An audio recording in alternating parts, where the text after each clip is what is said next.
Hola, ¿cómo están? ¿Nos escuchan? ¿Se escucha bien? Sí, Estamos sí, acá. ahora sí. Ok, perfecto. Buenos Buenos días, hola. ¿Cómo están? Somos del equipo de referencia para la implementación de la ley de parto respetado y prevención de la violencia obstétrica de la Dirección de Salud Perinatal y Niñez. Estábamos ahí en duda, por eso no sabían si nos hablaban de nosotras. Ya no somos más Dirección de Maternidad, sino que somos Dirección de Salud Perinatal y Niñez. Queremos hacerles llegar el saludo de Ariel, de nuestro director, y agradecerles por invitarnos y por esta gran jornada que están llevando adelante en la Semana de Parto Respetado, la cual es una oportunidad para que podamos visibilizar y reflexionar los derechos de las personas y de sus familias y a las diferentes formas que pueden elegir de atravesar sus embarazos, sus partos, nacimientos y puerperios. ¿Vamos a arrancar nosotras o quién va a seguir, quién va con la presentación? No. Ahora tienen el turno el equipo de referencia de la Maternidad Provincial Teresita Baigorria. Ahí los hago anfitriones. Sí, ya estamos. Hola, buenos días. ¿Cómo les va? Buenas. Sí. Ahí les comparto el PowerPoint. Bueno, mientras ubicás el Power, Alejandra, queríamos saludar a todos los presentes y desde ya agradecidos a Maternidad e Infancia, al Ministerio de Salud de la provincia por invitarnos y pertenecer a este encuentro provincial de parto respetado. Gracias por generar estos espacios que son tan valiosos y nos llaman a la reflexión y a la concientización. Nosotras somos licenciadas en obstetricia, pertenecemos al servicio de obstetricia de la Maternidad Provincial Doctora Teresita Baigorria, como dijiste. La licenciada Moyano es quien me acompaña y quien les habla, la licenciada Lazar. Bueno, cuando hace unas semanas nos comentaron de poder formar parte de este encuentro y el tema designado era la ley del parto humanizado, la ley 25.929, dijimos, bueno, ¿de qué manera podíamos hacer llegar esta tan valiosa información que contiene esta ley y también hacer partícipes a nuestras pacientes en nuestra presentación? Y por ello, en lo largo de la semana fuimos comunicándonos con nuestros pacientes y preguntándoles qué era ser humanizado para ellas y que nos pudieran definir en una palabra qué era lo que esta palabra les representaba. Y ahí sí querés habilitarnos la siguiente diapositiva. Y muchas de las palabras que los pacientes nos compartían eran las siguientes. Ya están alejadas de la definición de la RAE, de lo que es ser humanizado, que es comprender al hombre en su totalidad, brindándole cuidados de manera solidaria, digna, con respeto, empatía y considerando sus decisiones y valores. Y ya para dar inicio más adelante a lo que sería en sí la ley, decidimos remontarnos un poco a lo que era, ahí podemos pasar a la siguiente diapo, a cómo surge el parto humanizado, ya que en los inicios de el parto, bien, en los inicios de la humanidad, el parto, al que ahora conocemos como parto humanizado, era considerado un proceso natural que era asistido generalmente por mujeres que conocían y atendían el cuerpo femenino. Estas mujeres a lo largo de la historia, a lo largo del tiempo, fueron perfeccionando su atención en el parto y se encuentran distribuidas en todas las partes del mundo bajo diferentes nombres como parteras, comadronas, matronas y licenciadas en obstetricia, dependiendo de la zona geográfica en la que se encuentran. Bueno, a fines de la Edad Media aparecen los colegios médicos, generalmente constituidos por varones, que desde su enfoque se apropiaron del parto y desde su enfoque médico lo abordaron y atendieron como una enfermedad.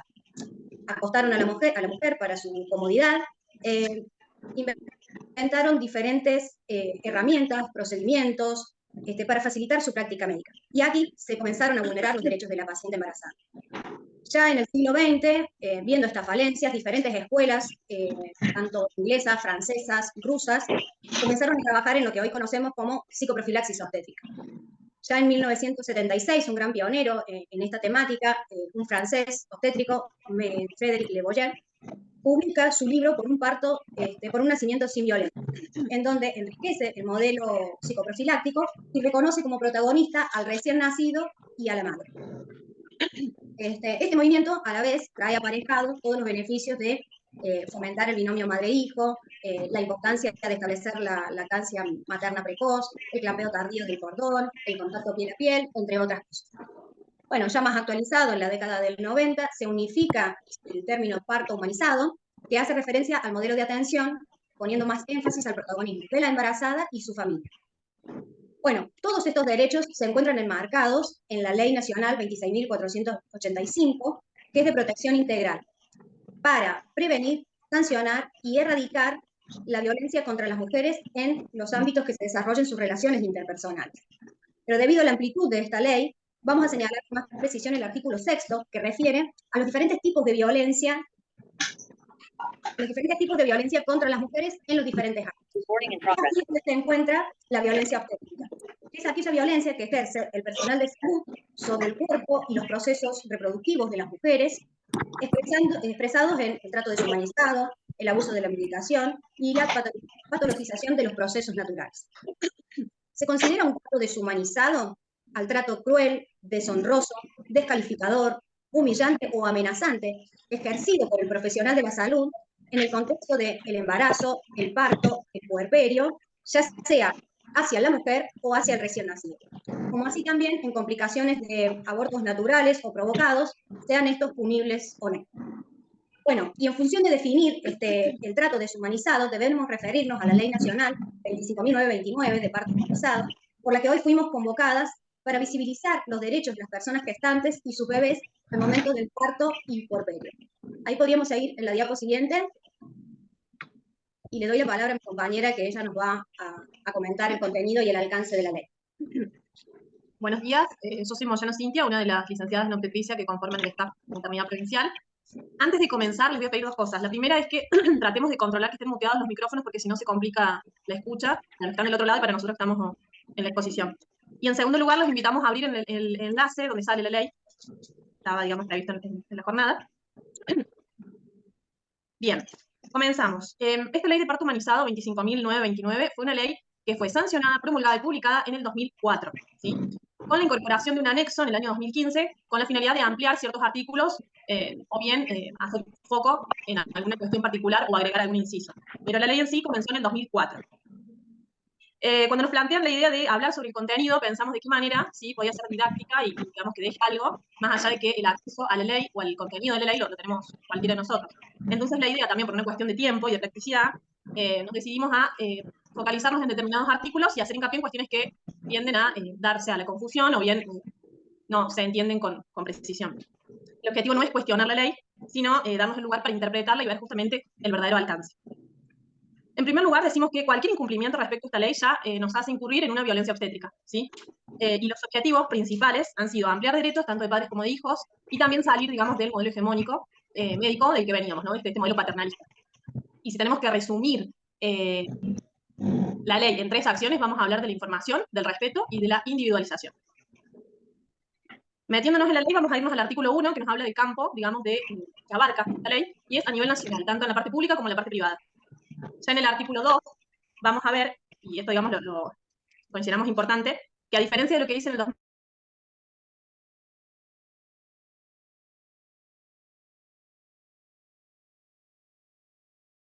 justamente para referirse a aquellos sujetos que no se identifican con el género femenino y poseen órganos reproductores, pero son varones trans o personas no binarias. Entonces ya la ley empieza, digamos, mostrándonos esta diferencia. En el mismo artículo 2 también se menciona lo que es la información, ¿sí? Nos dice que cada persona tiene derecho a elegir de manera informada y con libertad. Cuando hablemos de información, más allá de lo que nosotros podamos hablar con la persona gestante, el consentimiento informado toma un especial protagonismo, ¿sí? Teniendo en cuenta que es en formato papel, ¿sí? Donde vamos a volcar todos los procedimientos, efectos adversos, toda la información que por ley le corresponde, ¿sí? Saber a esa persona gestante, a esa paciente, a esa mujer. Esto no solamente está incluido en la Ley de los Derechos del Paciente, sino también en el Código Civil y Comercial en el artículo 59, el artículo 6 de la Ley de los Derechos del Paciente. A su vez también, en este artículo, en el artículo número 2, hace referencia a la vía de nacimiento, ¿sí? Que la persona gestante tiene derecho a decidir sobre la vía de nacimiento. Esto lo va a ampliar más adelante Sole. En el artículo 2, inciso D, vamos a ver que ante un parto vaginal, el profesional interviniente deberá evitar aquellas prácticas que impidan la libertad de movimiento. También hace referencia a evitar prácticas innecesarias durante el proceso. Bien, acá vamos a ver, tenemos prácticas necesarias e innecesarias. Creo que todos vamos a coincidir con que prácticas innecesarias va a ser el enema, el rasurado, la restricción de líquidos. Ahora, el cuestionamiento se plantea cuando hablemos de prácticas necesarias, ¿sí? Algo bastante discutido es, por ejemplo, el uso de la vía, la episiotomía, si la paciente tiene libertad de movimiento. La idea de esto es entender, y justamente como dijimos al principio, parte de los derechos que realmente esta ley tiene que ver con la individualización de la paciente. Bueno, cada caso se va a evaluar en particular, ¿sí? Tengamos en cuenta que en la práctica, si vemos una paciente que tiene una rotura prematura de membrana con una presentación libre, y si lo probable y lo esperable en pos del bienestar de esa paciente y de ese feto es que se restrinja la libertad de movimiento. Lo mismo ocurre con la ingesta de líquidos o sólidos en una paciente diabética con trabajo de parto. O sea, hay que adecuarnos a la condición de la paciente. Lo mismo que la vía, ¿sí? Sabemos que no se puede hacer un parto sin vía. Podemos llegar a tratar con una vía intermitente, una cuestión, digamos, un consenso que podemos hacer con el paciente, pero sabemos que por más que estemos con una persona sana, el parto es un episodio que en cualquier momento, digamos, puede complejizarse. En el inciso E, vemos que hace referencia a la información, pero la información que se le otorga al núcleo familiar. Cuando hablamos del núcleo familiar, al menos nosotros pre-pandemia era algo que se presentaba en cuanto a...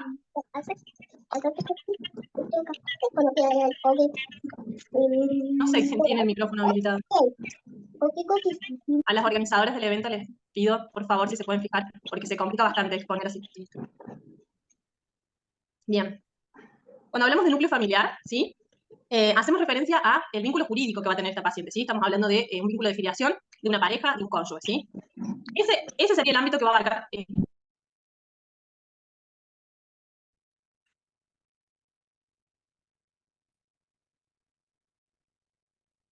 Acá para destacar del acompañamiento es, primero y principal, que el acompañamiento no queda sujeto a los criterios del equipo profesional, o sea, es un derecho de la persona gestante, independientemente de la vía de nacimiento, o sea, esto se tiene que cumplir tanto en un parto como en una cesárea, ¿sí?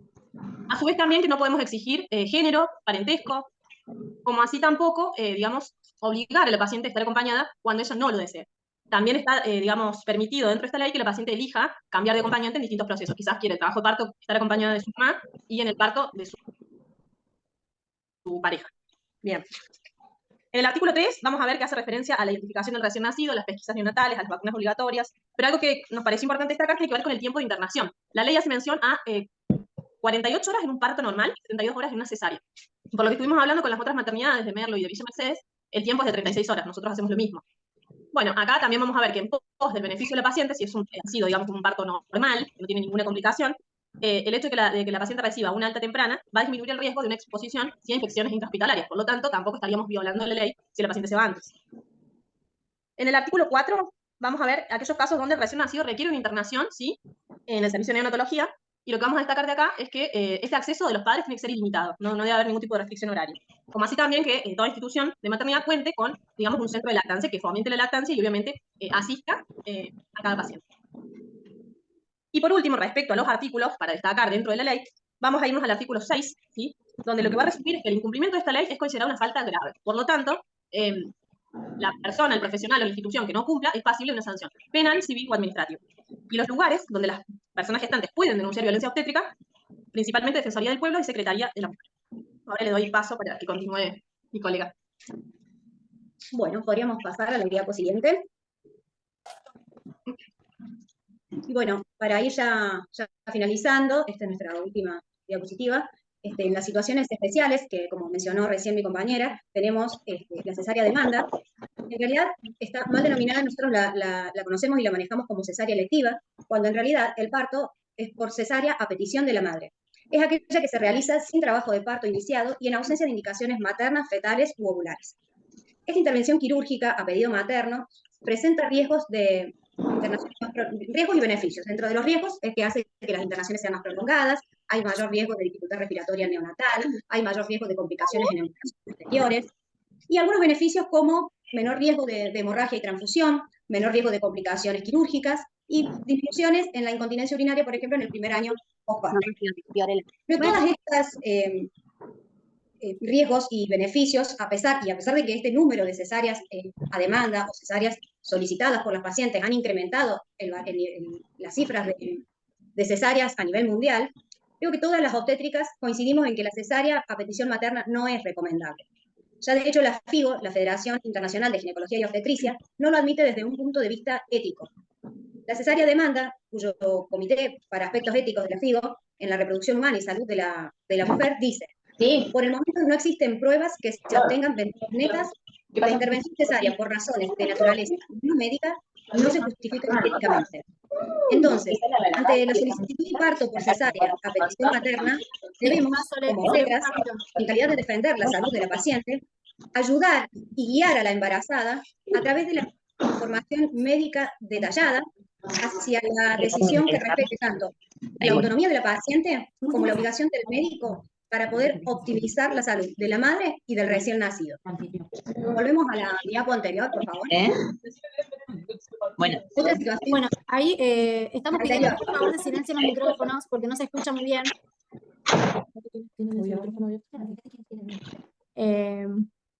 Américas, Julieta, Lorena, hay varios que tienen el micrófono abierto y lo que hace es que no podamos escuchar bien la charla.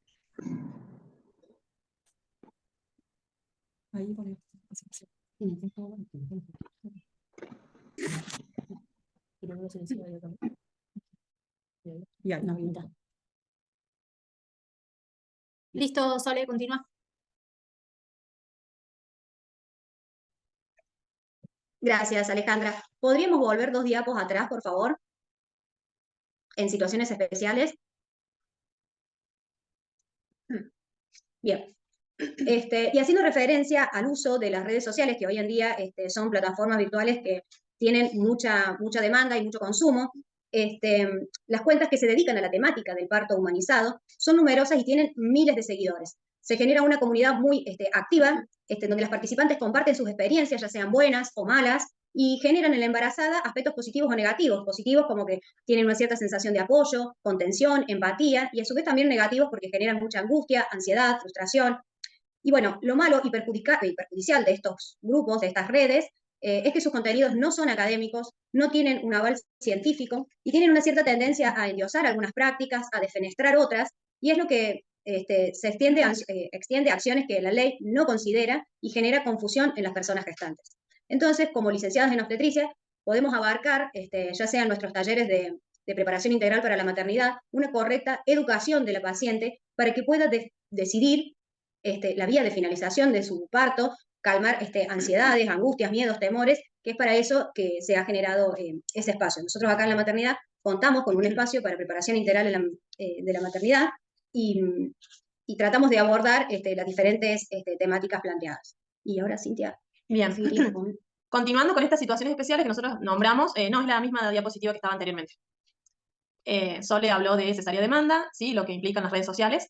En mi caso voy a hablar de los planes de parto, ¿sí? Que seguramente a todos en algún momento nos ha llegado un plan de parto, y el equilibrio entre los deseos de esa persona gestante, ¿no? Y no incurrir en una mala praxis. Los planes de parto podríamos decir que son como documentos, pongo entre comillas, donde, bueno, la familia, la pareja, lo presenta generalmente a la institución, dirigida a los profesionales de salud. Allí vuelcan, digamos, expectativas, deseos de cómo quieren justamente vivir este proceso de nacimiento. Lo pongo entre comillas a documento porque en realidad el plan de parto, como lo presentan, no tiene una validez legal. En primera instancia, quien representa la institución, ¿sí? Debe dar cuenta de que se adhieren a la ley de parto humanizado. Por lo tanto, es como que carecería de sentido recibir, digamos, este documento. Y en segundo lugar, porque cuando se habla del plan de parto se hace mención, o se lo confunde, mejor dicho, con una directiva anticipada, que sí existe, y está en la ley de los derechos del paciente, en el artículo 11, donde una persona mayor de edad puede, ¿sí? Desistir de alguna práctica o autorizarla, consentirla, por sí o por no. El tema es que para que esto ocurra, para que realmente tenga una validez legal, esto tiene que hacerse frente a un escribano público, ¿sí? O en un juzgado de instrucción con 2 testigos, y no es el caso, ¿sí? ¿Qué factores predisponen a las familias a presentar un plan de parto? Una mala experiencia, desinformación, ¿sí? También evitar caer en el modelo hegemónico, que obviamente es lógico y es esperable, pero también ahí estamos nosotros para poder llevar una información adecuada, científica, ¿sí? Y verdadera, para que esta paciente o esta persona gestante pueda elegir, ¿no? Tenemos distintos tipos de planes de parto. Tenemos los amables, donde nos hablan de un deseo, yo deseo estar acompañada de mi pareja, o sea, se supone que es un derecho y la institución se tiene que adherir. No debería estar plasmado en un papel. Y después tenemos los planes de parto que son más imperativos, ¿sí? Yo me niego a una vía, yo me niego a la oxitocina, yo me niego a, bueno, la rotura de bolsa. Hay situaciones en las cuales uno puede consensuar, ¿sí? Por eso también es importante el rol que adoptemos como profesionales y de qué manera nos comuniquemos con esa familia, ¿sí? Porque hay situaciones que, como bien dijimos, no se puede, no es admisible, ¿sí? Que se haga un parto sin una vía, con todos los riesgos que eso implica, ¿no? Y lo importante de esto, que nos pareció, por eso lo destacamos como una situación especial, es que en este afán quizás de querer cumplir con estas expectativas que muchas veces traen, las familias podemos incurrir en una mala praxis. O sea, eso no nos va a eximir por, digamos, invocar que nos hemos adherido a un plan de parto de una mala praxis. Eso es lo importante. Nuestra obligación como profesionales de la salud es respetar el principio de no dañar, ¿sí? Y abogar por un parto seguro, ¿sí? Y respetado. También entender que como profesionales de la salud no podemos desconocer ni esta ley, ni la ley de los derechos del paciente, ni la ley de protección integral de la mujer, ¿sí? Porque esto inclusive es considerado hasta casi una mala praxis, ¿sí? Y justamente cuando hablamos del equilibrio es entender que si incurrimos en una falta de respeto a los derechos de esta paciente o esta persona gestante, podemos ser denunciados por violencia obstétrica. Esto es así. Ahora, si nosotros no abogamos por un parto seguro, vamos a ser denunciados por mala praxis. Entonces la idea es, a través de la información, de una escucha, ¿sí? Y de una buena comunicación con la otra parte, poder lograr y consensuar, digamos, este equilibrio. Y es, digamos, el aporte que queríamos dejar en esta exposición. De mi parte, yo terminé, no sé. Igual pasamos a la siguiente diapo. Bien. Y acciones propuestas, digamos que consideramos como servicio, es actualizar los protocolos de atención enmarcados, ¿sí? En el contenido de esta ley. También proponemos realizar talleres de violencia obstétrica a nivel institucional, porque lamentablemente no todos los servicios están al tanto del contenido de la ley, y muchas veces también se nos presentan como obstáculos a la hora de trabajar para nosotros. Y por último, implementar un nuevo consentimiento informado desde nuestra institución, que ha sido propuesto por nuestro servicio, y que obviamente consideramos que va a colaborar con esto. Así que bueno, muchas gracias, y bueno, continuamos con... Así sería la última diapo. ¿Alguna pregunta? Muchas gracias, colegas, por su aporte. La verdad que muy, muy importante todo lo que han remarcado. Gracias por participar en esta jornada. Gracias a ustedes. Gracias a ustedes. Buen día. Igualmente. Hola, chicas, ¿puedo hacer una pregunta? Sí, sí. Con respecto al plan de parto, que nos ha pasado también acá en la maternidad, que han concurrido a varias pacientes con el plan de parto. Sí. En el marco de la ley, esto es para actualizarnos, digamos. ¿Sí o sí tiene que ir con una escribana? O porque a nosotros nos han concurrido solamente con la firma de la paciente y del marido, un ejemplo, o la pareja en su caso, y lo han tomado como válido. Pero, si firma alguien, claro, si firma alguien, es como un contrato social que se hace entre la institución y la paciente. Pero esto es para ayudarnos a aprender. Tiene que venir sí o sí por un escribano. Eso como directiva anticipada. La realidad o el resumen es que el plan de parto no es un documento legal. En todo caso, digamos, el encargado de la institución, el director, o inclusive, digamos, el jefe de servicio, pero siempre generalmente esto llega a dirección, la idea de esto es hacer una devolución, que inclusive lo pueden hacer ustedes ya tenerlo preimpreso, que la institución se adhiere, ¿sí? A todo lo contenido de la ley. ¿Está? Por lo tanto, el parto se garantiza que va a ser humanizado, va a ser un parto respetado. Que a lo sumo se pueden acordar, se puede consensuar con el equipo, dadas las circunstancias de cada paciente, acceder en determinadas cuestiones. Por ejemplo, no romper bolsa, que la paciente elija que no quiere que hagamos rotura prematura, una rotura artificial. Bueno, eso lo podemos negociar, ¿sí? Podemos consensuar en eso. No quiere una vía permanente, el típico suero, el suero tradicional, bueno, hacemos una vía intermitente. Pero dejar en claro, ¿sí? Que yo ahí no sé, no los estoy viendo, chicos, no sé si me están escuchando. Sí. ¿Sí? Ah, bien. Dejar en claro, sí, que cada conducta que se tome, digamos, a nivel institucional, tiene un respaldo científico, ¿sí? Que la episiotomía, ¿sí? En la medida que se puede evitar, por supuesto que se va a evitar. Pero si la situación amerita, si tenemos un periodo expulsivo prolongado, y la vamos a tener que hacer. Y no por eso, ¿sí? Vamos a estar incurriendo en la ley y vamos a estar violando esta ley. ¿Tá? Porque de hecho, un ejemplo práctico para que ustedes entiendan, es si yo accedo a este pedido de la paciente, por ejemplo, de no realizar la episiotomía, y me hace un desgarro de 4º grado, yo ahí incurrí en una mala praxis. ¿Sí? Porque en la ley en ningún lado prohíbe la episiotomía. ¿Está? Entonces, es una cuestión de buena comunicación de las dos partes, y generalmente en el 80-90% de los casos llegamos a un acuerdo y del otro lado la familia entiende, muchas veces por una falta de información, pero nada más. No sé si respondí. Hacer claro la información. Lo quisiera aclarar que se trabaja exactamente como decís, nosotros tenemos la asesora legal y el director. Se dejó de escuchar.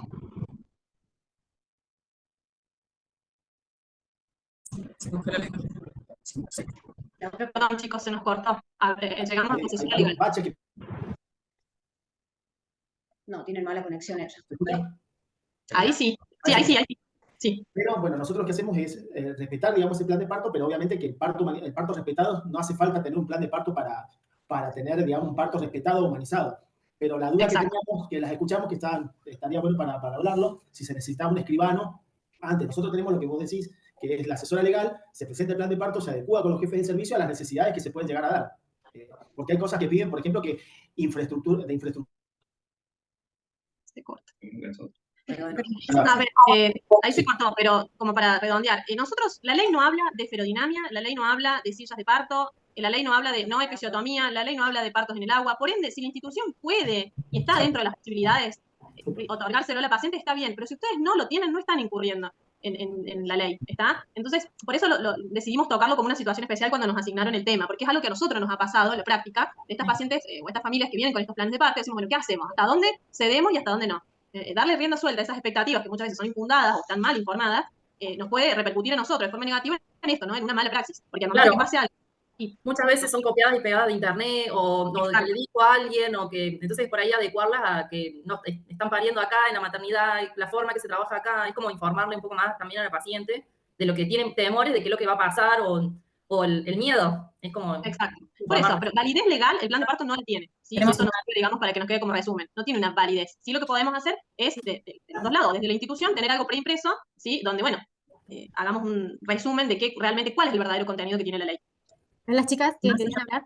Sí, no, queremos como resaltar que más allá del valor legal, nos parece que es importante corrernos, ¿no?, de lo legal y no lo legal, porque no deja de ser una herramienta para las familias. Los planes de parto, para empezar, se construyen con los equipos de salud, estos que traían de bajarlo de internet. La idea es poder proponer durante la atención prenatal, a lo largo de todos los controles, poder empezar a pensar en cómo va a suceder ese trabajo de parto, ese parto, y trabajar un plan de parto en conjunto con los profesionales y cuáles son las herramientas que van a tener dentro de la institución donde se va a atender.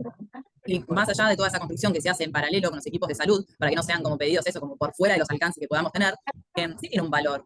Corriéndonos de esto de lo legal y cómo nos cubrimos o no nos cubrimos, tiene un valor para esas personas, también tiene un valor para los equipos de salud que van a tener en un documento, porque es un documento, cuáles son estos deseos y cuáles son las expectativas que tienen estas personas, y ante los cambios de guardia o cambio de profesional, poder tener esa información a mano. Los planes de parto tienen un valor para las familias y para los equipos de salud. Deberíamos empezar a eso, ¿no? Como a tenerlos más en cuenta al momento de la Y nosotros nos centramos en lo legal porque fue el tema, digamos, que se nos asignó y enmarcarlo propiamente en la ley. Por eso, digamos, fuimos para ese lado. De igual manera, consideramos que la idea de esto es, porque muchas veces nos pasa y se cuestiona, si incurrimos o no por algún incumplimiento. Como lo hablamos recién con los chicos de Mercedes, en la medida en que se pueda acceder, por supuesto, creo que estamos todos de acuerdo, vamos a acceder.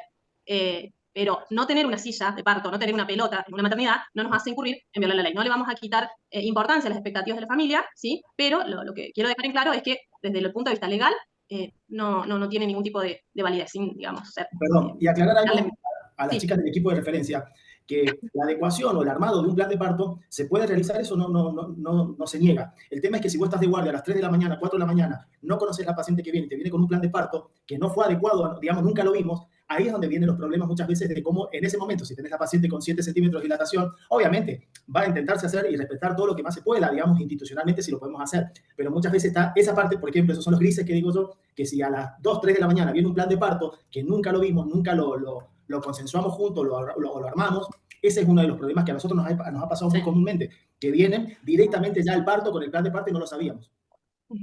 Nosotros, de todas maneras, corriéndonos un poco de esto legal, los planes de parto que hemos recibido, que sí han sido recibidos primero y visualizados por las autoridades, por la dirección, y charlando sobre este encuentro que íbamos a tener hoy con el resto de las colegas, caímos en cuenta, digamos, de que toda paciente que ingresa a la maternidad es tratada bajo estos fundamentos del plan del parto, ¿sí? No hay ningún trato deshumanizado, siempre a la paciente se le habla, se le escucha, se la informa, se la contiene y se respeta la decisión y su voluntad.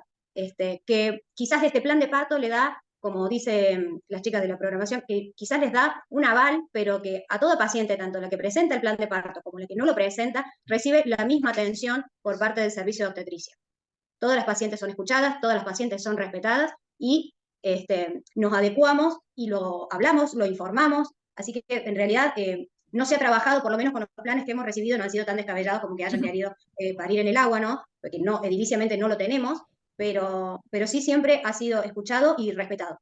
Es importante esto que traes, porque también como tiene que ver, como traía ahí una de las compañeras, como las personas cuando van a acceder tienen miedos, tienen incertidumbres, entonces este documento, los planes de parto, como les dan una seguridad de por lo menos ya poder tener volcado en un papel qué es lo que ellos desean como familia.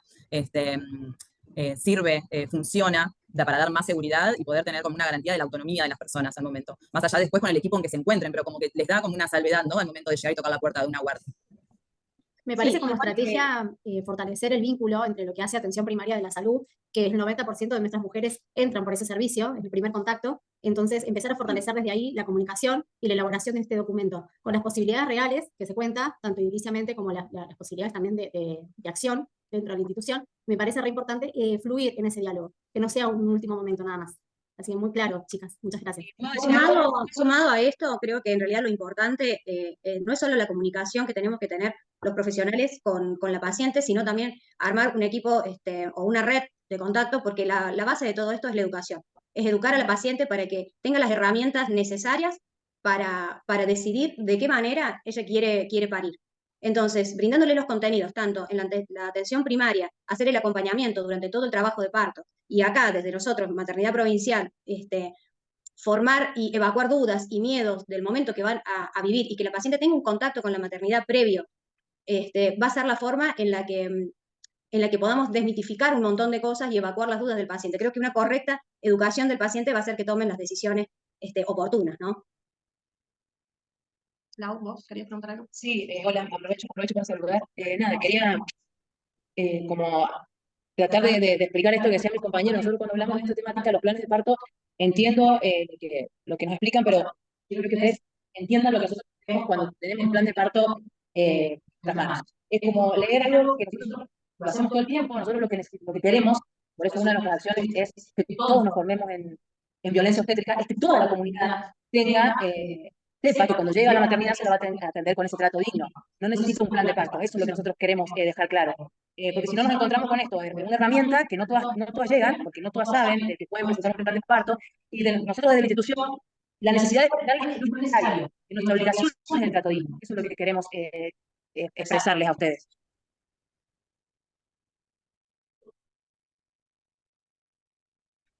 Bien, si no Chicas, hay... acá, una sola preguntita más, porque acá en la mesa que esté dentro del equipo de trabajo hay una consulta que quieren hacer particularmente. Bien. Hola, buenos días. La duda se generó a partir de la afirmación de que un plan de parto adquiriría validez legal si está certificado por escribano o por uno de los juzgados. Eso fue lo que se dijo previo a la intervención del referente de la maternidad Luco. En realidad, lo que decimos es que suele confundirse el plan de parto con una directiva anticipada, y para que realmente sea una directiva anticipada, tiene que darse estas condiciones, ¿sí? Volvemos a lo mismo, no, si se supone que cada institución, cada maternidad respeta, se adhiere y respeta esta ley, no hay necesidad de un plan de parto, porque a lo sumo, lo que la paciente pueda querer como extra, como una expectativa extra, es una cuestión de que se puede consensuar con el equipo de salud, ¿sí? Pero la paciente no, por más que lo ponga, ¿sí?, en el plan de parto, que no quiere episiotomía, no hay lugar a eso, ¿está? Porque al momento que si la episiotomía se requiere y se necesita, se tiene que hacer. Por eso hablamos de este equilibrio, ¿sí?, entre la mala praxis y los deseos de la paciente. Y en el caso de que ustedes como maternidad reciben un plan de parto con acreditado, certificado por un escribano y otro por un consenso entre las partes, ¿cuál es el peso o la validez que le dan ustedes como institución para poder intervenir? Eso te puedo responder yo, Alejandra. Y en realidad, buen día, soy el jefe del servicio de obstetricia, licenciado Luis Moreira. Las pacientes que presentan los planes de parto de nosotros, de la maternidad, lo presentan con anticipación de 15 días a un mes, pero todos los partos son recepcionados y las respuestas desde la maternidad es la misma para todas. A todas se les contempla su decisión, se les explica todas ediliciamente las posibilidades que tenemos para brindarle, y de acuerdo a eso lo que es nuestro trabajo normal. Pero no cambia, como decía recién Laura, no cambia la atención en la paciente que presenta un plan de parto a la paciente que no lo presenta. Perfecto. Nosotros disponemos de esta información que obviamente la paciente que nos presenta un plan de parto normalmente es porque se asesoró en APS, la obstétrica que le controló el embarazo es la que le... Claro, Luis.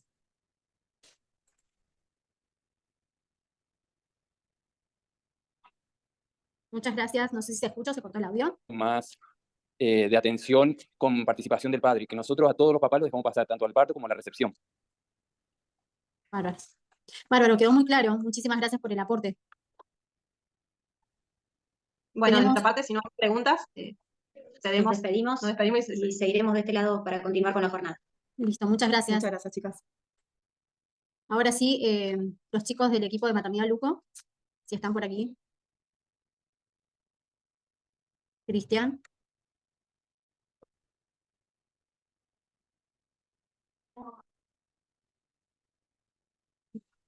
A ver, che. Ahí comparto la pantalla, así podés ver el PowerPoint.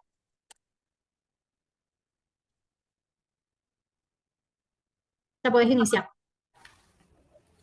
Hola, buen día o buenas tardes. Bueno, nosotros somos del equipo de la maternidad de Villa Mercedes, la maternidad Dr. Luco.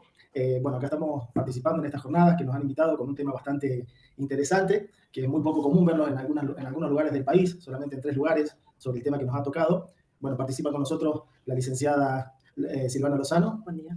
Y la licenciada Cintia de Ventomasi. Ellas más que todo, y bueno, el que les habla es Cristian Bodas, jefe del plantel de obstétricas acá en la maternidad. La importancia de que se nos había dado el tema, como habrán visto, que es el manejo de la red de atención obstétricas en comunidades interculturales y manejo de las barreras para la atención integral, y es una experiencia de trabajo por parte del servicio en la comunidad menonita, que es todo un tema para charlar. Si lo ponemos a ver, nos retrotraemos al siglo XX y, bueno, es todo lo contrario, es una antítesis de lo que podemos llegar a decir de un parto respetado por la percepción que hemos tenido en los partos que hemos realizado de la comunidad. Obviamente respetando la interculturalidad que lo exige, digamos. Así que bueno, el tema a tratar va a ser la comunidad menonita como un parto respetado en el marco de la interculturalidad. Nos acompaña el doctor Besigal, que es el director de la maternidad, doctor en neonatología, así que bueno, también puede hacer un aporte sobre este tema. La próxima... Sí, la siguiente. Bien. Acá, como les explicaba, el tema que nos vamos a tratar es la próxima. Bueno, hemos puesto esta foto como parto intercultural, experiencia con las mujeres de la comunidad menonita, el Tupá, así se llama la comunidad de la localidad de Nueva Galia, que está ubicado al sur de la provincia de San Luis.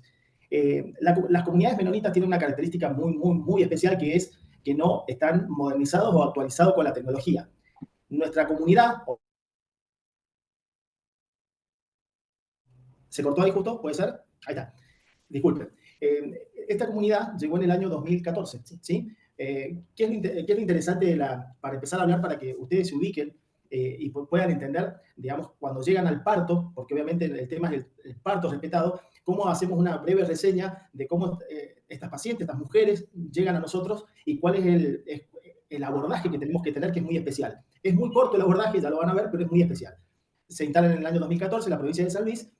Llegan desde dos países principales, que son de Canadá y México, donde las colonias menonitas que provienen desde Canadá tienen un idioma, que es el inglés, y un alemán del norte de Prusia. Más de Prusia. En cambio, los que vienen de México tienen más de la influencia del inglés y castellano, pero siguen también la corriente del habla alemana.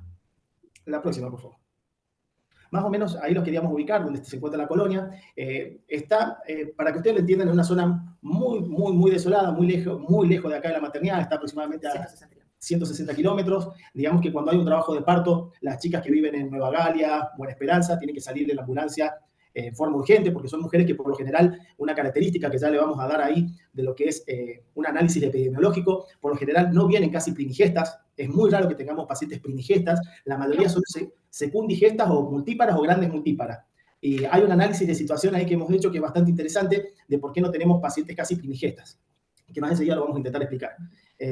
Ahí les hacemos un breve repaso de la religión. No sé si querés hablar, Cintia. Sí, más o menos quería, para ubicarnos en el mapa, la colonia es el Tupá, que son las tierras que le dieron de San Luis, y después ellos fueron adquiriendo como más terreno, fueron ganando más terreno. Están dividida la comunidad en dos comunidades, que es la Santa Rita y la Santa Clara. Está formado por 70 familias que viven ahí y están divididas por clases sociales. Hay algunas familias que tienen techo, agua corriente, luz, y hay familias que viven en la otra comunidad que ni siquiera tienen acceso a las condiciones básicas, digamos, de vivienda. Como que es pobre y rico. Claro, son la gente que trabaja para la comunidad, digamos, de la principal. Tienen también un colegio, que los chicos, por ejemplo, los niños en edad escolar van hasta los 12 años, en los cuales les enseñan los oficios, a los hombres les enseñan a trabajar en el campo, se les enseña a... Cabe destacar que solamente se les enseña de su cultura. De su cultura. No en el lugar donde el idioma también, el prusiano, que es alemán bajo. Unos análisis la otra noche de vigencia. Sí. Que se los puede ver. O del jueves. Embarazada. Sí. ¿Qué pasa? No, es que hay un micrófono abierto, por eso cortamos. Sí.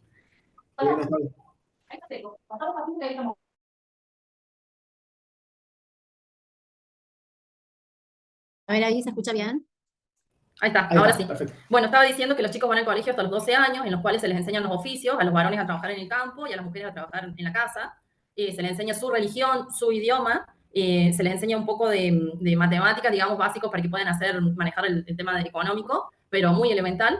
Bueno, y la siguiente diapositiva, que habla de la religión. Ellos, bueno, son católicos, creen en un Dios, en la Santísima Trinidad, digamos, lo único que se tienen que rebautizar a los 13 años a los 18 años se vuelven a bautizar, reafirmando su fe, y eso les va a permitir después casarse. Los casamientos... ¿Se escucha? Cintia. ¿Sí? Perdón, habla Caro. No son católicos, son cristianos. Son cristianos.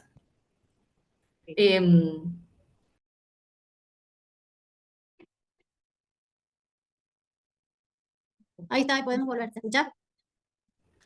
cuando vienen a los países, siempre vienen un par de ellos, hombres únicamente, a ver el tema de lo de las tierras, para ver si pueden cultivar y trabajarlas, que es lo que hacen al 100% de su vida, para adaptarse también a lo que es su religión. El trabajo siempre es la forma de alabar a Dios.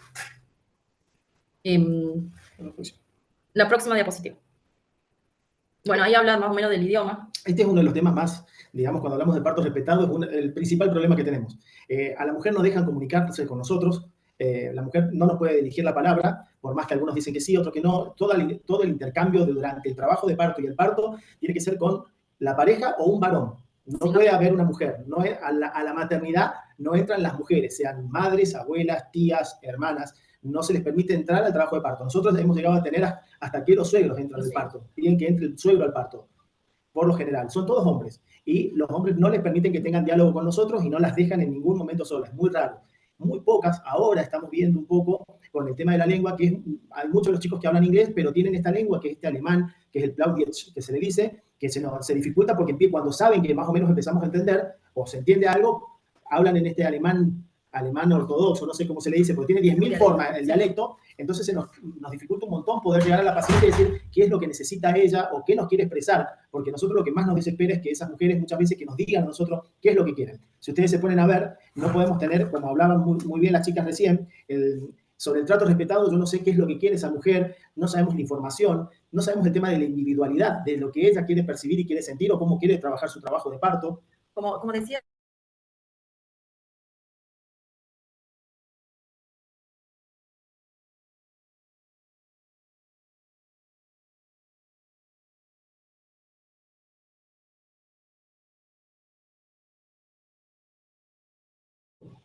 ¿no me escuchan?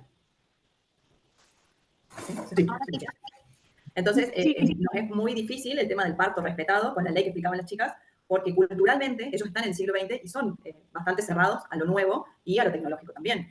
Las pacientes hacen la mayoría del trabajo de parto o acostadas o sentadas. La pelota es un no rotundo, el tema de deambular y ver que hay más gente, también nos dicen que no. Entonces, se nos acotan un montón de cosas. Como vienen vestidas, vieron la primera foto que obviamente, si hemos visto Menonita, con esas polleras oscuras, el parto lo hacen con esas polleras, no se sacan la ropa. No se saca nunca ni al rodete. No. Tampoco, solamente con el pañuelo en la cabeza y nosotros después en el puerperio, cuando la pasamos a la habitación, exacto, ahí está. Como ustedes las ven así hacen el parto y así salen del hospital después en el alta. Tienen una muda nada más que le traen de ropa y obviamente muchas veces se dificulta porque es verdad, son polleras enormes, que la pobre mujer queda tapada hasta su torre porque tiramos la pollera, pero el hombre dirige todo. Es la antítesis de lo que estamos hablando como partos respetados. Obviamente respetamos la interculturalidad que no nos podemos salir.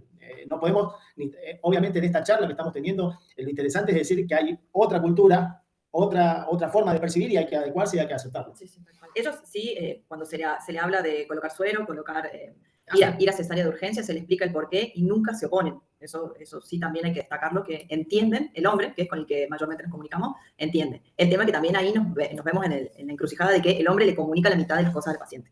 O sea, vas a cesárea, punto. Hay veces que nosotros decimos el por qué y el para qué, y el hombre hay veces que no se lo transmite a la mujer. Hubo un ejemplo, ahora un mes, de una secuencia Potter que fue diagnosticada. A la mujer ustedes la veían y le intentábamos decir que no iba a ser compatible con la vida de su bebé. Y le decíamos a él que por favor le explicara, porque esa mujer tenía el derecho de saber que su hijo tenía una gran malformación. Nunca le dijo nada. La mujer se enteró en el parto cuando murió su hijo lo que le había pasado. Esa mujer estaba destruida, toda la vimos, fue bastante fuerte. Ahí es donde entra un enojo con los varones, con ellos, bueno, pero no se les explica nada. Y obviamente intentan el parto normal por cualquier día, porque la cesárea los limita en el tema de... Volver a las actividades del hogar, digamos. Y a tener más hijos. Exacto. Porque es el mandato de Dios. Se adecua al 100% a lo que es su religión. A lo que dice la Biblia y en todos los aspectos, desde el trabajo de la tierra hasta las funciones de la casa de la mujer, como todos los mandatos que venimos desde hace años. Bueno, acá pusimos una reseña más o menos, que esto le quiero agradecer a las chicas, a las trabajadoras sociales de Nueva Galia, que nos pasaron el dato. En la comunidad viven 70 familias, La anterior, la que estaba anterior, por favor. Son 426 personas, en las cuales hay 89 mujeres que son mayores de 18 años y distribuidas en las dos comunidades, como expliqué recién. Y desde el 2015 hasta ahora hemos tenido un total de 50 partos. La próxima, ahí le queremos mostrar algo. Ahí los desglosamos un poco, tuvimos... Ahí para que... Sí. Ahí para que vean, hicimos un breve análisis de situación, Nosotros estamos intentando, vamos a hacer un estudio más retrospectivo, estamos haciendo un trabajo de investigación junto con NEO y con el Servicio de Obstetricia para hacer una divulgación científica, pues es interesantísimo, es muy interesante, digamos, la perspectiva que se da de este tema sobre la comunidad menonita. Si ustedes pueden ver en este análisis de situación de la comunidad, desde el 2015 nosotros tenemos los primeros registros y fíjense que eran 2 partos, 1 parto, eran muy pocos los partos que se hacían. Después ya desde el 2018-2019 comenzaron a aumentar los números de partos, pero si se ponen a ver también empezaron a aumentar el número de cesáreas. Cada vez la cesárea viene más aparejada por complicaciones obstétricas que traen. Una de las complicaciones obstétricas más comunes que estamos teniendo son los retardos de crecimiento y los bajos pesos al nacer o los oligamios severos que tenemos. Y obviamente también partos pretérmino, que si ustedes se ponen a ver, en el lado que dice pretérmino hay un 16%, cuando la media nacional podemos llegar a tener en algunos lugares entre 9 y 11%. En el análisis que estamos haciendo todos los años, nosotros podemos estar viendo que son mujeres que trabajan desde...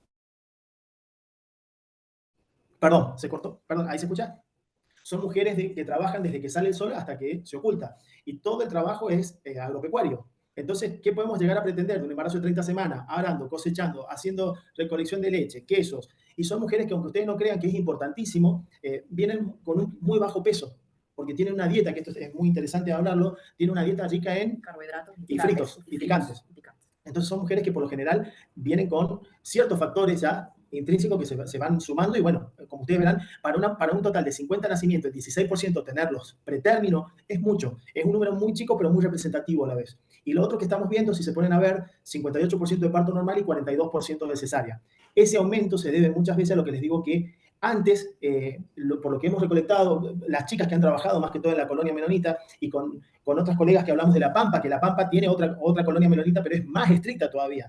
Acá por lo menos tienen luz, utilizan celulares. En la otra colonia menonita no utilizan nada. Y por lo general parto lo eligen tener en el lugar.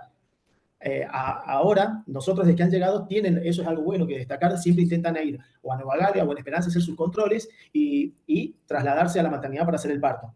Habíamos tenido también algunos problemas que embarazos con presentación pelviana, con diagnóstico a las 37, 38 semanas, venían encefálica o con desprendimiento de placenta. Entonces también veíamos que había, no sé cómo se le dice. Hay como un médico adentro de la comunidad cultural, que nosotros nunca lo conocimos, pero hasta el día de hoy, el año pasado, intenta hacer versiones externas. Entonces los pacientes se complicaban, caían con doble circular, cayó un desprendimiento. 2 desprendimientos.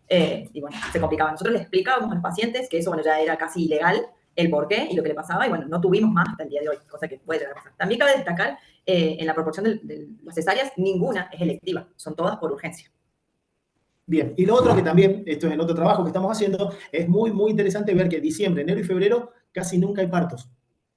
¿Por qué? Porque en esa época son las que viajan a Canadá o México. ¿Y qué es lo que estamos viendo también? Muchos, no sé si las chicas de Nueva Galia o en Esperanza lo han visto, nosotros charlamos a veces con ellos o intentamos intentar sacar qué pasa con algunos factores que pueden ser epigenéticos o genéticos o algo que muchos síndromes hay dando vuelta, malformaciones también. Entonces se empieza a indagar o a hacer una anamnesis lo poco que se puede hacer sobre el varón, porque el varón es el que nos habla, y ellos intentan que las mujeres que están, como les decía Cintia, entre 12 y 18 años, ya a los 18 años empiezan a casarse. Entonces es muy raro que nosotros tengamos pacientes de 18 años, primigesta, embarazados, 19, 20 años, que vengan a la consulta. Entonces, ¿qué es lo que hemos visto? Viajan a Canadá o a México para tener sus... Se cortó nuevamente. Ahí lo vimos. Viajan a Canadá o México, eligen Canadá porque es el que mejor poder adquisitivo tiene de la comunidad. Entonces, en esas épocas, diciembre, enero y febrero, casi no registramos parto en los 10 años. Solamente tenemos 3, 4 partos. Es como que planifican esa parte, no lo hemos podido hablar bien con ellos, pero lo hemos estado notando en el análisis que hemos hecho. Y bueno, si se ponen a ver...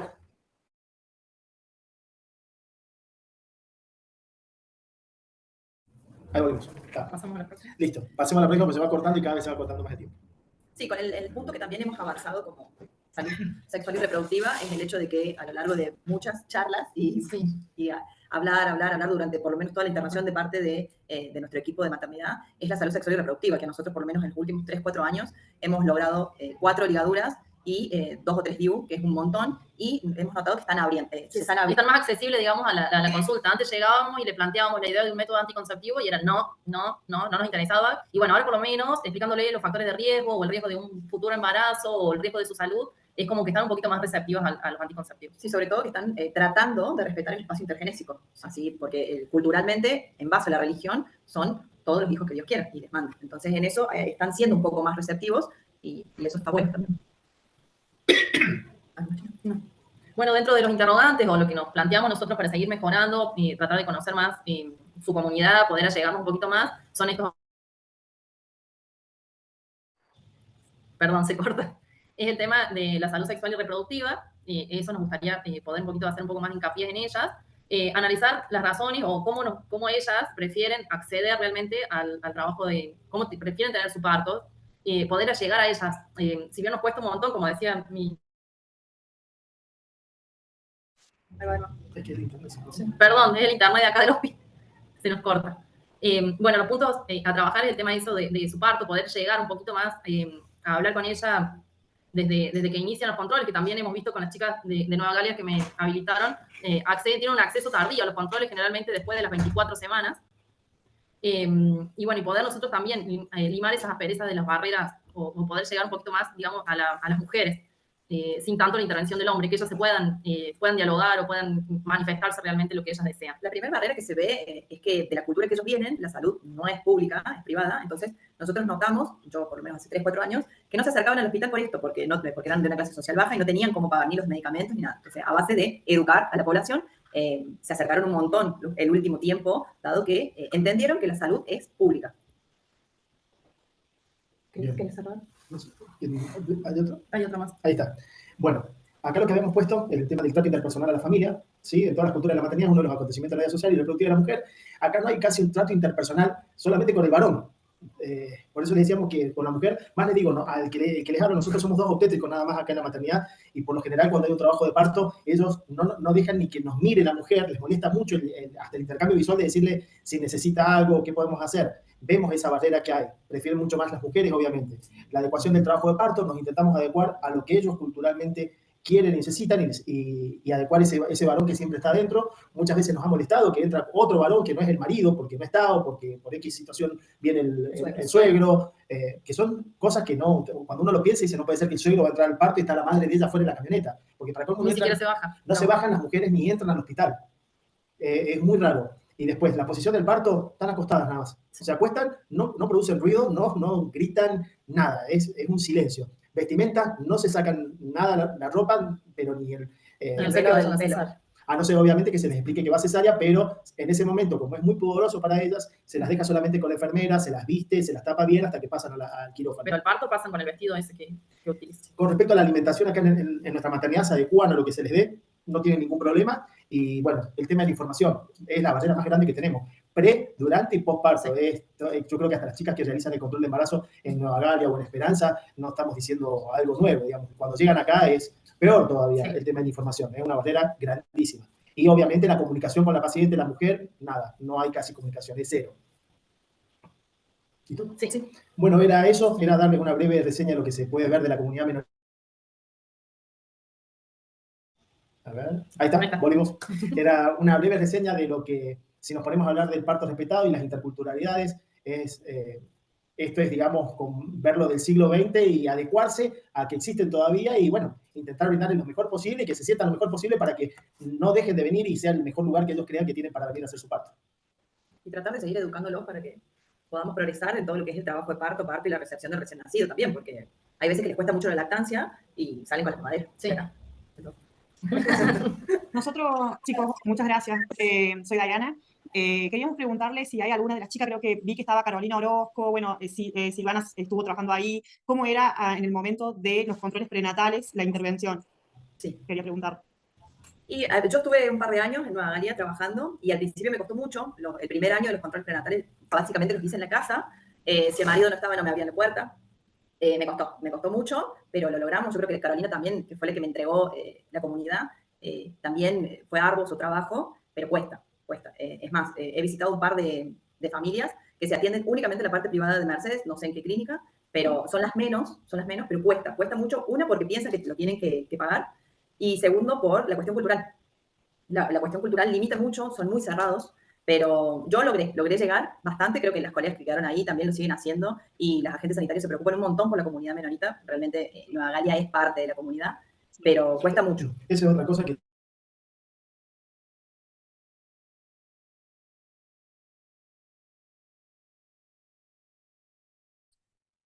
nos brindan la mejor información, porque hay veces que, como no se comunican y no tenemos la historia clínica en 2 minutos. Cristian, y quería preguntar otra cosita. ¿Les vienen pacientes sin controles a parir? No, nunca. Nunca. Muy rara vez. O sea que las pacientes acceden, con los controles prenatales acceden. Sí, por eso te digo que DAI las chicas que están en el interior son una herramienta importantísima. Todas te vienen, por lo menos, o si han tenido un control, la captan, nos llaman y me dicen, por favor, es una paciente de alto riesgo, y lo que intentamos hacer es que vengan con nosotros antes e intentar hacer ecografía, bueno, lo que necesiten. También tratamos de hacerle todo en el día, En el así día. que la paciente vaya medianamente captada y vista por los médicos, por nosotros, ecografía, laboratorio, todo lo que podamos hacer en el día. Hola, Silvana. Hola, Caro. ¿Cómo están, chicos? Gracias, chicos, muy lindo. La verdad que han reflejado bastante, han hecho todo un trabajo de conocimiento muy interesante de la comunidad. Todo lo que han dicho es tal cual. Y yo, bueno, la experiencia que tengo en el trabajo en consultorio, en el control prenatal, es así como ustedes dicen, controles prenatales tardíos. Tiene que ver también con esto de adecuarse a un sistema de salud totalmente público y gratuito, al que ellos no estaban acostumbrados, siempre intentaban pagarme la consulta. Yo podría haber dicho, bueno, pero me llamé a la ética. $1000. En dólares para colmo, Caro. Dólares, así que imagínense, porque me tocó estar con ellos cuando recién vinieron. Es más, me tocó ir a la comunidad cuando empezó el COVID, que fueron los primeros también. Fue la primera vez que me tuve que poner mi equipo de protección personal y tenía un miedo que me moría. Entonces, bueno, he vivido muchas cosas hasta que vino Silvana, y la verdad que Silvana tenía una herramienta que yo no la tenía, que era el idioma. Silvana maneja muy bien el inglés. Entonces ella pudo comunicarse de otra forma con las pacientes, que yo no podía. Entonces, una de las barreras más importantes que ustedes lo han dicho es la comunicación y el lenguaje y el idioma o el dialecto que ellos manejan. Porque a mí me pasó que hay algunas mujeres de la comunidad que por diferentes situaciones familiares han aprendido el castellano y se comunican muy bien, que por lo general son esas mujeres que tienen el marido enfermo, que han requerido por ahí internaciones. Entonces, recuerdo que con esas pacientes pude tener un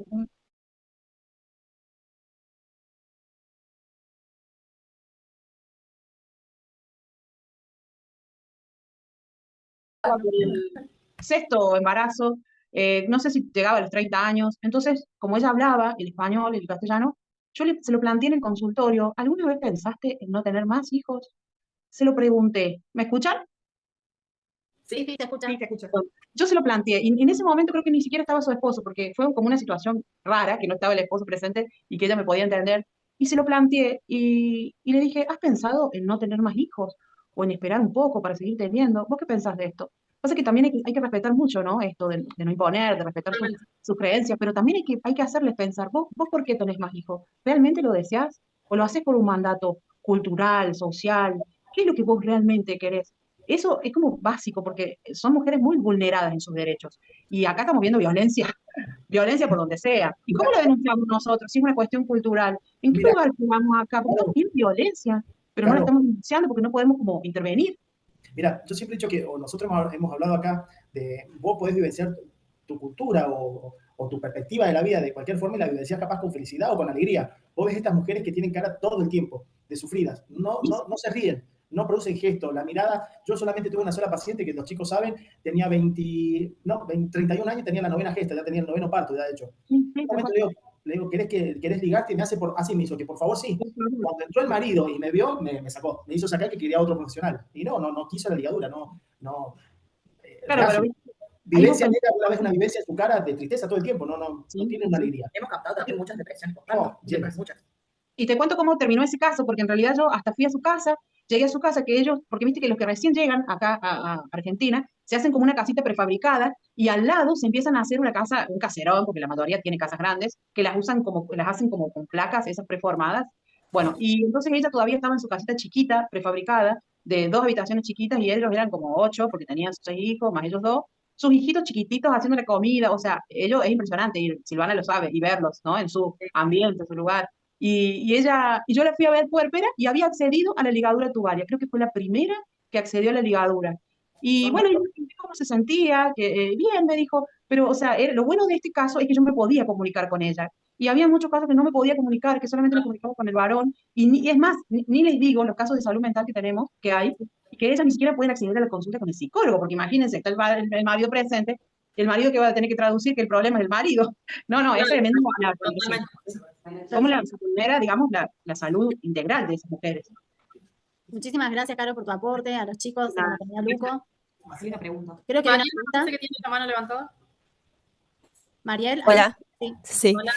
Hola, no, yo quería agregar mi experiencia porque hace poco que estoy en Nueva Galia, en noviembre empecé y uno de mis miedos era la comunidad, mi principal miedo era la comunidad menonita, porque bueno, yo tenía una idea de que no accedían a la salud, que era muy difícil y en mi experiencia me sorprendí porque si bien la comunicación es la base, no es muy difícil y más en nuestra profesión que es para con la paciente, qué sentís, dónde te duele, qué te pasa, es muy complicado cuando tiene que haber un traductor al lado, pero sí me sorprendió el que la responsabilidad. Obviamente hay una minoría en que hay que ir a buscar la casa o hay que hacer un seguimiento, pero es de acá a un mes venís, te haces este estudio, se lo hacen. Eso me sorprendió mucho para bien, pero bueno, sí, la base es el tema de la comunicación. Es algo que en lo personal trato de trabajarlo mucho, si bien no sé inglés encima, pero bueno, como hablar mucho con el hombre, tratar de explicárselo, si lo tengo que dibujar, se lo dibujo. Para poder llegar mejor a la paciente. Y sí, lo que también noto, sí, muchas pacientes jóvenes, 20 y pico, ya con 3, 4 gestas, que bueno, eso también debe ser lo que después trae más complicaciones al seguir teniendo partos. Sí me tocó de un marido que me dijo que justo tuvo una complicación en su embarazo, entonces como que eso le hizo un clic de decir, no, queremos no tener más bebés porque necesitamos una mamá para los hijos que tienen. Entonces, también fue eso, al ser tan jóvenes, está pasando eso, que quizás jóvenes empiecen a acceder a la ligadura como ella era tan jovencita. Entonces, siempre se habla, hace poco tuve un aborto espontáneo, entonces hablar con la paciente, bueno, estas son las complicaciones de no cumplir con el tiempo requerido entre parto y parto, hay que respetarlo, hay que cuidarse, entonces, al medida de sucesos que te van pasando, es como que podés decir, bueno, esto pasa por esto, hay que tener medidas, hay que cuidarse o hay que ligarse respectivamente. Así que en ese sentido también siento como que hay un poquito más de apertura, si bien también se maneja mucho con el preservativo, con cuidarse con los días, eso es como que siempre me dicen posparto cuando vienen al control, que se maneja con los días, pero bueno, se trata de hablar y de decir, bueno, que sea pues, por 2 años, tratemos de respetar algún método más confiable como para que no haya un embarazo en el medio y traiga complicaciones. Así que, más que nada, eso quería agregar. Perfecto. Gracias. Muchas gracias, Mari, por el aporte. Ahora sí, habla el equipo de referencia. Chicas, cuando quieran. Gracias, muy interesante. Muchas gracias por compartirnos esta experiencia. Nos resulta muy interesante y estamos a disposición del equipo de referencia para darnos a lo que quieran laburar, porque la verdad es que quedamos muy interesadas. Más allá de la puntualidad, ¿no? de esta comunidad, la interculturalidad siempre siempre nos quedamos cortas, ¿no? Siempre como que nos falta mucho aprendizaje para poder laburar con la temática. Bueno, arrancamos. Voy a presentar el equipo, ya que está esta diapo. El equipo de referencia para la implementación de la ley de parto respetado se conforma con la necesidad de dar cumplimiento a la ley de parto respetado, la cual ya fue sancionada hace 20 años, ya que la atención obstétrica, como ya vinimos charlando y desarrollando, me parece que vamos a hacer un poco repetitivo en la presentación, así que quizás vayamos acortando, pero sabemos que la atención obstétrica como práctica profesional se fue transformando a través del tiempo debido a diferentes cambios, tanto sociales, culturales, de las leyes, desarrollo científico, y como dijimos, terminó siendo una práctica que regula y controla la experiencia de gestar y de parir con la notable pérdida del protagonismo de las personas y de las familias. Entonces, hay aquí la necesidad de dar cumplimiento a la ley y además la cual nombra a nuestro Ministerio de Salud como el órgano rector y con el compromiso que tiene el Estado en materia de salud para poder garantizar el acceso a la salud integral y de calidad de las personas embarazadas y de sus hijos y sus hijas y sus familias. Se conforma este equipo en 2020, que es somos un equipo interdisciplinario con diferentes disciplinas que son la obstetricia, la sociología, la ginecología, la neonatología y psicología. Y nosotros, la siguiente, por favor, nos plantamos desde un paradigma de salud integral, que podemos, que entendemos a la salud como desde fuera del concepto de enfermedad, sino pensarla desde la integralidad de lo que hace, cómo se construye, cómo se constituye nuestra salud, desde las múltiples esferas, ¿no? Y esto nos ayuda la interseccionalidad a tener esa lupa para poder conocer y pensar, incorporando las distintas formas que tienen las personas de vivir los procesos, que no solo están atravesados por las creencias o simbologías propias que tienen las comunidades, como trajeron muy bien los compañeros, sino que también a las formas de ciertos grupos sociales o los deseos individuales, prácticas sexuales individuales de cada persona, que están determinados por la edad, por el género, por nuestra tierra, nuestra economía. Y el gran desafío se presenta, como lo vimos desde el principio de este encuentro, cuando se choca, cuando se encuentran con el modelo médico hegemónico que hemos aprendido como profesionales, como equipos de salud, y cómo los reproducimos dentro de las instituciones, arraigados a estos fuertes protocolos y a estas fuertes lógicas a las que respondemos como equipos de salud. Entonces acá está, ¿no? El gran desafío desde adentro para poder pensar estrategias para poder brindar a las personas una atención integral y de calidad. Bueno, al no brindar esta atención integral y de calidad, podemos hablar de, lo dijeron las chicas al principio, cuando no se da cumplimiento de la ley de parto respetado, incurrimos en la violencia obstétrica. Y la misma representa un problema de salud para las personas gestantes y sus familias, ya que vulnera la integridad de la salud, tanto en la esfera física, social y psicológica, como ya dijimos, debido a estos fuertes protocolos que tenemos en las instituciones, y además del desconocimiento de otras prácticas de cuidado que pueden traer las personas. Y esto vulnera con frecuencia la posibilidad de poder vivir el parto de manera positiva, integral y en familia. Todo lo que hemos habitado, ya sea desde nuestro trabajo, en el día a día, o yendo a parir, o acompañando a una persona, o de boca en boca, de lo que me cuenta mi amiga, de lo que me cuenta mi vecina, de cómo funcionan más o menos las maternidades. Esta prohibición en el libre movimiento, el monitoreo continuo acostadas, el uso de medicación innecesaria, las roturas de bolsa, la depresión de periné, episiotomías, son las prácticas más comunes y las que llamamos prácticas de rutina, que forman parte de estas cadenas de intervenciones, estas cascadas de intervenciones que aumentan la probabilidad de tener consecuencias a la salud. Porque hoy, por ejemplo, traían esto, ¿no? De que, bueno, hay ciertas prácticas que no están descritas en la ley de parto respetado, como son las episiotomías. No dice no hacer episiotomías, porque la realidad es que hay casos particulares en que las personas necesitan una episiotomía. Lo que llama la atención de nuestros servicios de salud a lo largo de no solo nuestro país, sino a nivel mundial, es cómo estas prácticas son utilizadas para todas las personas de la misma manera, ¿no? A todas se las interna, se les pone una vía, se las acuesta, se les hace un monitoreo, se les pone oxitocina, se las hace dilatar, se les rompe la bolsa, etcétera, etcétera, etcétera. Y sumado a esto, se le suman otras prácticas de acción u omisión que tienen que ver con la falta de información, con los tactos vaginales repetitivos y por diferentes personas, por diferentes profesionales, la prohibición de estar acompañada. En nuestro país, el sistema informático perinatal nos arroja que solamente el 52% de las personas son acompañadas en los partos, sea la mitad.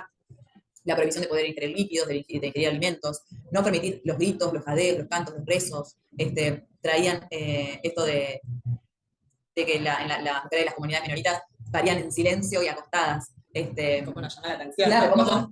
Cómo esa práctica sí. nos provoca esta alerta, esta alarma. Sí, pero además, como la ley de parto respetado habla de respetar cuáles son las necesidades de cada persona. Entonces, no todas somos iguales, más allá de todo el trasfondo que tiene la comunidad de la que podemos discutir, y creo que necesitamos un suma parte para poder hablar de cómo son los procesos de estas personas y las violencias que traían, como todos los vivimos de manera diferente. Así que no todas por ahí necesitamos una pelota, no todas necesitamos una camilla vertical, capaz muchas queremos parir acostadas, muchas queremos parir en cuclillas, pero lo importante de esto, ¿no? De que sea individual y particular.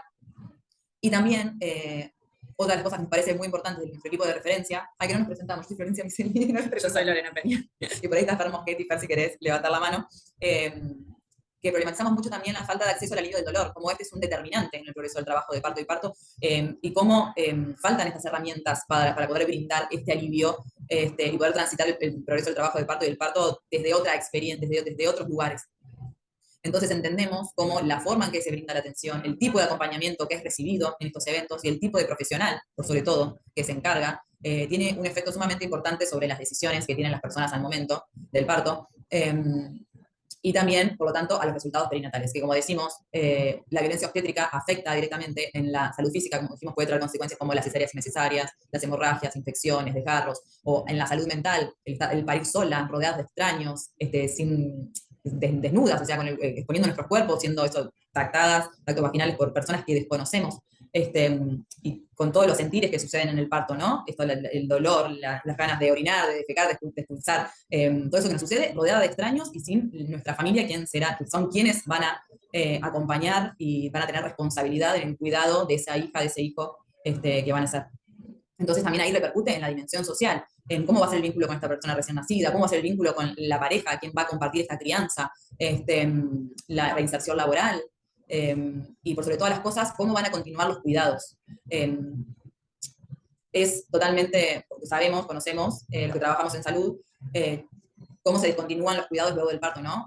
La baja en la atención del puerperio, cómo se corta ahí esta atención, cómo se corta luego del parto, las personas no regresan a hacer su propio cuidado de acompañamiento del puerperio, y no podemos dejar de lado de pensar en que difícilmente una persona que es no acompañada de una forma respetuosa o que se encuentra en una situación de violencia obstétrica vuelva a recurrir a los efectores de salud para una atención cuando la atención que tuvo no fue satisfactoria, no fue positiva. Entonces, nuestro equipo de referencia tiene un circuito por incumplimiento de la ley de parto respetado, y estos en los cuales recibimos reclamos. Entonces, ¿cómo elevamos un reclamo por incumplimiento de la ley de parto respetado? Existen diversos canales para hacer esta comunicación. que puede ser directamente con nosotros a través del mail del equipo de referencia, que es derechosparto.msal@gmail.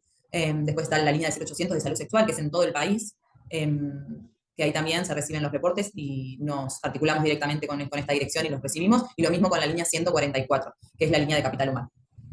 Además, cada provincia tiene sus defensorías, también está la Defensoría Nacional, la Defensoría del Pueblo, que también nos ponen en contacto de las diferentes situaciones que a ellos les llega. Bueno, estas son las diferentes vías. La siguiente, por favor. Ya está. La anterior. Perdón. Entonces, establecemos un circuito de recepción, de tratamiento y de seguimiento de reportes de reclamos ante situaciones de violencia obstétrica. Y la idea es que cuando se produce una situación, que puede ser una situación de violencia obstétrica durante el embarazo, durante el parto, el nacimiento o el puerperio, y se realiza la comunicación por estas vías que dijimos. La comunicación la puede realizar cualquier persona, tanto la persona que estuvo en la situación de incumplimiento de la ley o de situación de violencia obstétrica, como equipos de salud, o un familiar, cualquier persona puede hacerlo en el momento en que está sucediendo. O sea, pueden llegarnos los reclamos en la situación, en ese momento in situ, cuando se está aconteciendo, o quizás nos llegan reportes que sucedieron hace 5 años y recién en ese momento pueden poner en palabras, pueden verbalizar y pueden buscar algún tipo de contención o de ayuda en relación a lo que les sucedió en ese momento. Entonces, se sucede la situación, se realiza la comunicación a través de las diferentes vías, nosotros la recibimos, la analizamos y conformamos lo que llamamos el reporte por incumplimiento de la ley de parto respetado. La siguiente, ahora sí. Luego de que se genera este reporte, se produce, lo que hacemos es comenzar con la intervención desde el Ministerio de Salud a través de nuestro equipo. Si quieren la siguiente. Ahí está, esa. Ahí, Flor, nos preguntan en el chat si los reclamos prescriben, por ahí podemos ir ya respondiendo. ¿Cómo si prescriben? Prescriben si tienen un tiempo para si tienen un llamado, vencimiento. cuando nosotros los recibimos, o que ellos puedan hacerlo. Las dos cosas podemos contestar. O sea, no, como dijimos, la situación del reporte puede ser en el momento, puede haber sucedido hace 15 años y pueden realizar un reporte por incumplimiento. Luego, nosotros, cuando iniciamos este circuito por incumplimiento, va a tener un cierre. ¿Cuánto ahora vamos a llegar a ese momento?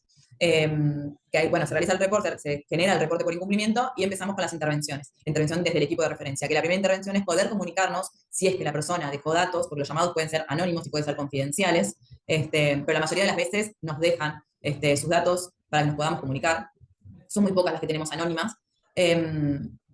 Y generalmente tienen deseo que nos volvamos a comunicar con ellos. Entonces nos volvemos a comunicar, la intervención es volver a comunicarse con la persona que realizó el reporte, aparte desde el equipo de referencia, para poder relevar un poco más de información, para poder ver qué necesita puntualmente la persona, para hacer un marco de derechos y para que tengan conocimiento de cómo va a seguir el abordaje por parte del Ministerio de Salud. ¿Y cómo sigue este abordaje? Con una articulación con la jurisdicción donde se produzca la situación de violencia obstétrica. ¿Qué quiere decir esto? Que nos ponemos en contacto con la provincia, siempre resguardando la confidencialidad o el anonimato de la persona. Simplemente hablamos de una situación que está aconteciendo o aconteció para que la provincia tome conocimiento de cómo es el trabajo que tienen en sus instituciones y nos ponemos a disposición para poder trabajar y brindar asesoramiento técnico en capacitaciones directamente con los equipos que estuvieron implicados en esta situación de violencia obstétrica. Cuando brindamos las capacitaciones, le hacemos seguimiento junto a las provincias, le podemos dar un cierre a estos reportes que se originó. La siguiente, por favor. Bueno, trajimos una situación puntual para poder laburar con ustedes en conjunto, a las cuales hicimos algunas, ya la intervenimos. Sí. Antes de pasar a la situación, por ahí responder lo que están consultando por el chat. ¿Les bueno. parece? Ahí pedían recordar el 0800 como la vía de contacto, ahí les escribí en el chat de 0800-222-3444, como decía Flor, en cualquier parte del país. El mail es derechosparto, ahora lo voy a escribir, derechosparto.msal@gmail.com. Y también nos consultan dos cuestiones. ¿Cuánto es lo máximo de tiempo que la paciente tendría para realizar el reclamo? Y si una paciente denuncia violencia obstétrica de hace 10 años, ¿cómo se prueba? ¿Cómo se sanciona? No, para empezar, no necesitamos pruebas más que el relato de una persona que estuvo en una situación de violencia, nunca necesita pruebas. Es el relato de una persona que estuvo en una situación de violencia de género. Y la otra, ¿cómo era la otra pregunta? No sé, por ahí aclarar que no se trata de una denuncia, por eso nosotras hablamos de reclamo, y que el reclamo se vuelve un reporte de intervención, que tiene todo este circuito que detallamos en las filminas anterior, pero no se trata de una denuncia ante la justicia o una instancia judicial, sino que es una instancia civil que se informa al Ministerio de Salud de la Nación como organismo rector de una ley para poder realizar intervenciones, tanto esta comunicación con la persona usuaria o su entorno que hace el reclamo, y eso muchas veces es una instancia en sí misma reparatoria, porque la persona muchas veces su preocupación es que no le pase a otras personas. Entonces, al informarse ella de que vamos a hacer una intervención con la provincia y en el servicio de salud a través de instancias de sensibilización, de revisión de las prácticas y demás, concluye en ese punto. Entonces no hay una sanción. Y no prescribe, no se vence, una persona puede comunicarse en cualquier momento que lo desee, así la situación haya pasado hace muchos años. Sí, el Ministerio de Salud no puede, es órgano rector, pero no puede sancionar, no sanciona, no es punitivo. No hay carácter punitivo, exacto. Ahí Fátima consulta qué garantía le podemos dar a la paciente que quiere reclamar. La garantía que le damos es que vamos a realizar una intervención, que nos vamos a contactar con esa persona para también ver qué es lo que espera de ese reclamo. Nosotras no accionamos según lo que nos parezca como equipo de referencia, sino siempre validando y acompañando lo que la persona necesita en función de ese reclamo. Brindamos información, muchas veces la información que no se brindó en su momento se puede brindar ahora y eso repara un poco la situación. Y la garantía que le podemos dar también es de confidencialidad. Si ella no quiere que expresemos sus datos y demás, queda a resguardo esa información en el llamado. No sé si te referías a eso, Fátima, si no podemos ampliar lo que necesites. Gracias, Fer. Bien, si quieren avanzamos con la viñeta. No sé cómo estamos de tiempo, ahí las compañeras nos irán diciendo. Yo creo que venimos bien. Sí, estamos bien, podemos continuar. Bueno, traemos la situación, la vamos a ir leyendo y nosotros tenemos marcado por un lado en verde cuáles son los deseos de la persona al momento del trabajo de parto y el parto, y después como marcados un poquito más en alarma, es un incumplimiento. Bien, leemos entonces brevemente la situación. Durante el trabajo de parto, ella comenzó a realizar ejercicios de vocalización, que le habían enseñado en otra institución. Inmediatamente vinieron las enfermeras de muy mal modo a decirle que no podía gritar. Tratamos de explicar, pero siempre hubo mala predisposición. Ella ya había dicho que no quería oxitocina, ya deseaba un parto natural. Hubo mucha resistencia, dijeron que era parte del protocolo. Recordemos que esto que le traemos, que queremos compartir esta situación, es uno de los ejemplos que por ahí podemos llegar a tener en estos reclamos o que finalmente terminan siendo los reportes por incumplimiento. La próxima. Ante toda la tensión y malos tratos, mi mujer estaba frente a una situación de estrés muy grande, por lo que no pudo dilatar, terminando el parto en cesárea. Una vez finalizado el parto, una enfermera vino a los gritos a la habitación diciendo que mi mujer le había mentido y que mediante un estudio le detectaron cocaína en sangre. La siguiente, por favor. Mi mujer no se droga, es imposible lo que dijo. Le intentamos explicar reiteradas veces que vivimos en un pueblito que está ubicado a 2000 metros de altura, por ende es normal tomar té de hojas de coca. La situación fue horrible. Le gritaban, me voy a llevar al bebé porque te drogas. Y una más. Desde ese momento nos pusieron un personal de seguridad en la puerta. Hoy hablé con la asistente social y redactó un informe, ya que estas situaciones suelen ser frecuentes en este lugar. La bebé está en neo y los médicos dicen que se encuentra bien de salud, pero nadie les explica nada y no nos quieren dar a la nena. Propusimos que le vuelvan a hacer los análisis, pero no nos dan vueltas. Estoy muy nervioso y desesperado. El reporte lo realizó el padre, la pareja de la usuaria. Y nos parece importante, esto es un ejercicio que hacemos cuando nos llega un reporte, los revisamos y vemos dónde está el cumplimiento de ley, la vulneración de los derechos. Creo que en la mayoría de los casos siempre está bastante claro. Como no suelen llegar reclamos en el que decimos, pero esto, como cosas que no tienen que ver, digamos, con un incumplimiento de ley. Como esto, decir, no tienen una pelota para que pueda realizar mi trabajo de parto o no me permitieron, tenerlo en el agua. Son cosas muy puntuales y generalmente bastante graves. Pero bueno, creemos que está también muy claro cómo su pareja puede identificar cómo en el primer apartado, cómo al vulnerar los derechos, cómo tuvo una consecuencia directa sobre el progreso del trabajo de parto, y el parto, ¿no? Ya desde el principio, ¿no? Porque acá vemos como bastante diferentes tipos de incumplimiento, que el primero es la vulneración al derecho de poder transitar el trabajo de parto como ella quería, que era a través de ejercicios de vocalización para alivio del dolor, el no poder gritar, o al no uso de oxitocina, que la respuesta no fue se le necesita porque hay que corregir las contracciones o conducirlo, sino porque era parte del uso de oxitocina, era parte del protocolo de la institución. Y después, bueno, después los malos tratos debido a no comprender cuáles son las prácticas que tienen algunas personas en relación, en este caso, al consumo de las hojas de coca, y cómo el castigo, ¿no?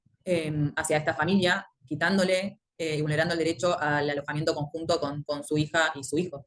Y todo esto proveniendo de equipos de salud. Ahí sumo también el impacto en la salud de la persona recién nacida al ser separada de su mamá en ese momento, digamos. Este castigo no solamente perjudica a la persona que acaba de parir, sino también a su bebé, y además había una tercera persona ahí, que es el papá, digamos, que es quien relata este reporte, que evidentemente por su relato vemos mucha claridad en la forma de denunciar. Hemos editado muy poco la información a los fines de resguardar la información, pero no fue muy claro, digamos, la forma en que él pudo expresar la situación, con lo cual el equipo y la institución de salud también está bueno esto, ¿no? Pensarlo en términos institucionales, como que a veces el resguardo o la exposición de quienes conformamos un equipo de salud tiene que ver también con lógicas institucionales. Entonces ahí hay un trabajo un poco más profundo que hacer, pero esa institución, esos equipos, se tomaron una decisión, probablemente también por protocolo, pero podrían haber dejado, aunque sea la persona recién nacida, cerca de esa otra persona que estaba ahí presente, y sin embargo no le brindaron acceso a ver a su hija, digamos.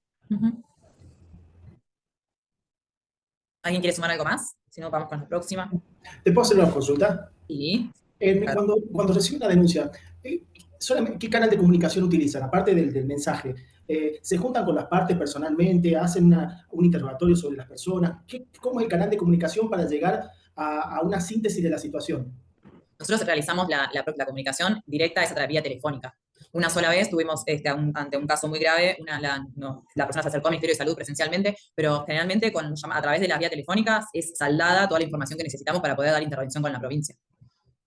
Por ahí retomo algo que traes, Cristian, nada, simplemente sé que es una cuestión solamente del lenguaje, pero no es una denuncia, es un reclamo por incumplimiento, y no hacemos un interrogatorio en tanto que nosotras no tenemos una función de investigar. La justicia investiga en caso de que se haga una denuncia en lo civil o en lo penal. Nosotras no tenemos esa función, sino que sí recibimos el reclamo del incumplimiento y accionamos a través de la canalización, digamos, de la situación. Exacto. Si quieren podemos volver un segundo a la filmina del reporte, de los reportes para atrás. La primera, la anterior, sería, se da una situación de la siguiente, ahí gracias, se da la situación de incumplimiento, la misma persona que atravesó la situación de violencia obstétrica o cualquier persona de su entorno, inclusive alguien de un servicio de salud o una promotora de salud, o sea, cualquier persona del entorno, se comunica con alguna de estas vías, por teléfono o por mail, y relata una situación. Ahí nosotras nos comunicamos con esa persona que realizó la comunicación para tener un poco más de información de cuál es la situación y qué desea hacer con ese reclamo.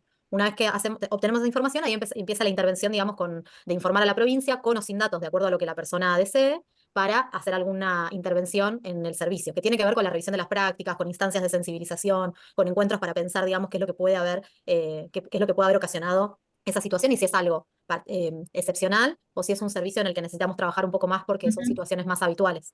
Perfecto, gracias. Y se trabaja siempre con los equipos de salud en su totalidad.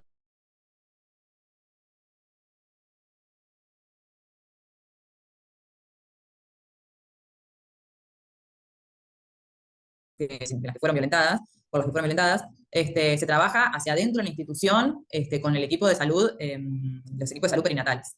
Sí, creo que está bueno profundizar esto y también llevar tranquilidad a los equipos de salud y que se trabaja siempre con todo el equipo, mismo cuando hay reportes de situaciones que sucedieron hace 15 años atrás. En esos casos es muy difícil y no vamos a ir... mismo decía Flor que la mayoría de las veces no contamos con nombres y apellidos de las personas o los profesionales de salud que fueron involucrados en esta situación, que estuvieron involucrados en esta situación de violencia. Lo importante, más allá del nombre y apellido, de lo legal, me parece que está bueno traer esta tranquilidad, valorar y celebrar la información, la comunicación, las ganas de seguir aprendiendo, incorporando nuevas prácticas. Y es en eso en lo que trabajamos y la intervención, y mismo cuando hablábamos del cierre. Nosotros damos por cerrado estos reportes cuando de alguna manera nos comunicamos con la provincia y podemos trabajar en diferentes estrategias, ya sea de sensibilización, de capacitación, podemos darle un cierre cuando pudimos compartir esta experiencia. Y bueno, y la idea es esa, que sea un cierre positivo. Sí, no punitivo. Y no punitivo.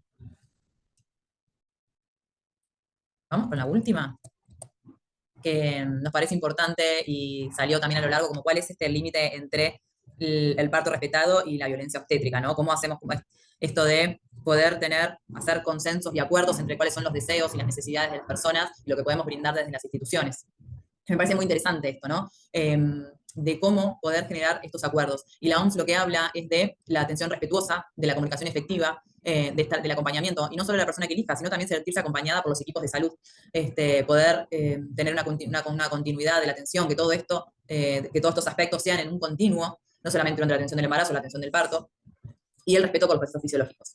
Del otro lado está la violencia obstétrica, haciendo trato deshumanizado, omitiendo la información, subestimando los propios saberes, o poniendo al embarazo, al parto y al puerperio como un acto puramente médico. patologizando los procesos. Entendemos que para poder generar acuerdos, para poder alentar a que las personas tomen sus propias decisiones, es necesaria la comunicación efectiva, o sea, el acceso a la información. Todas las personas necesitamos de la información para poder tomar decisiones y, por lo tanto, tomar decisiones sobre nuestra propia salud y la de nuestra familia. Entonces, basándonos en la premisa de que todas las personas desean tener un trabajo de parto, y parto en su mayoría fisiológico, porque también salió esto de la cesárea a demanda, que la ley ampara a las personas a poder decidir cuál es la vía de parto que desean, porque la realidad es que nadie puede obligar a ninguna persona a atravesar un trabajo de parto y un parto vaginal. Creo el año pasado o el anterior nos llegó un reporte de una institución en la que la persona no podía elegir tener una cesárea. Ella decía, yo no estoy capacitada, no me siento capaz de poder atravesar un trabajo de parto, padezco de ataques de pánico, me produce mucha ansiedad, me produce mucho miedo, ya sea por relatos de otras personas, de cómo lo habían vivido, de experiencias previas de violencia obstétrica, pero esta persona no se veía atravesando un trabajo de parto, y en esta institución, velando por su salud física, la obligaban a tener un parto vaginal, la sometían a tener un parto vaginal y no poder decidir cuál era su vía de parto, más allá de todo el acceso a la información que esta persona tenía y sabía todas las consecuencias que requería una cesárea. Entonces ahí está, ¿no? Como el límite, cuál es esas prácticas que nosotros quizás tenemos que llevar adelante para resguardar la seguridad en la salud física, cómo choca con el deseo y las necesidades de las personas. Entonces ahí la herramienta que tenemos de mejor acceso, más fácil a nuestras manos es la comunicación efectiva y la creación de un vínculo sólido con las personas. Poder generar acuerdos, brindando esto siempre a través de la transparencia informativa, poder brindar la información de manera oportuna, clara, completa, y poder también sumar cuáles son los propios saberes de las personas, las propias experiencias, para poder generar estos acuerdos hacia adentro con el equipo y con las familias. ¿Alguna quiere sumar algo más? Ahí Eliana suma en el chat. Es necesario que para poder decidir libremente por una cesárea para finalizar su embarazo, debería conocer los pros y los contras de esta y el parto. Si no la eligen de una para no vivir el dolor físico de un parto, pero lo hacen desde un desconocimiento. Sí, sí, y también muchas veces en esto de tenerle miedo al dolor del parto o del alivio del dolor es lo que traíamos antes. Muchas veces las personas durante el trabajo de parto deciden o empiezan a manifestar la necesidad de querer terminarlo, que termine una cesárea por no soportar el dolor. Y nos pregunto como equipos de salud, ¿qué hacemos para acompañar, para brindar apoyo y para poder aliviar este dolor? Que claramente la dimensión es de que ya es particular de cada persona, pero sabemos que el no estar acompañada, que el tener miedo, que estar con personas desconocidas, todo eso aumenta las prácticas invasivas, todo eso aumenta el dolor y, por lo tanto, como dijimos antes, termina determinando la vía de parto y las decisiones que puedan tomar las personas sobre lo que quieren, sobre su cuerpo y la vía de finalización. Sí. Muchísimas gracias, chicas, muy claro todo, y me parece re interesante para ponernos a pensar sobre todos estos temas y cómo podemos ir mejorando. Gracias. Le damos pie a Micaela del Hospital de Merlo para que comience su presentación. Hola, buenas tardes, ¿me ven? Te vemos. Genial. Bueno, buenas tardes a todos y gracias por la invitación en el marco de esta semana del parto respetado y que todos tenemos dentro de las maternidades. Hemos tenido desafíos. Me presento, Micaela Barrera, soy licenciada en obstetricia, pertenezco al staff del Hospital Madre Catalina. Desde el 2018 comenzamos con nuestra maternidad, es muy reciente, estamos recién en el 6º año de la apertura, y dentro de los desafíos que hemos tenido es con la comunidad naturista o conocida como hippie, ¿no? No sé si me pueden pasar las diapos. Entonces ha sido un desafío muy grande. Nosotros estamos cubriendo una zona muy amplia con una comunidad muy extensa, naturista. Entonces era el desafío, la barrera era que no llegaban hacia nosotros. Entonces tuvimos que buscar estrategias para poder acercarnos, ¿no?, a esta población.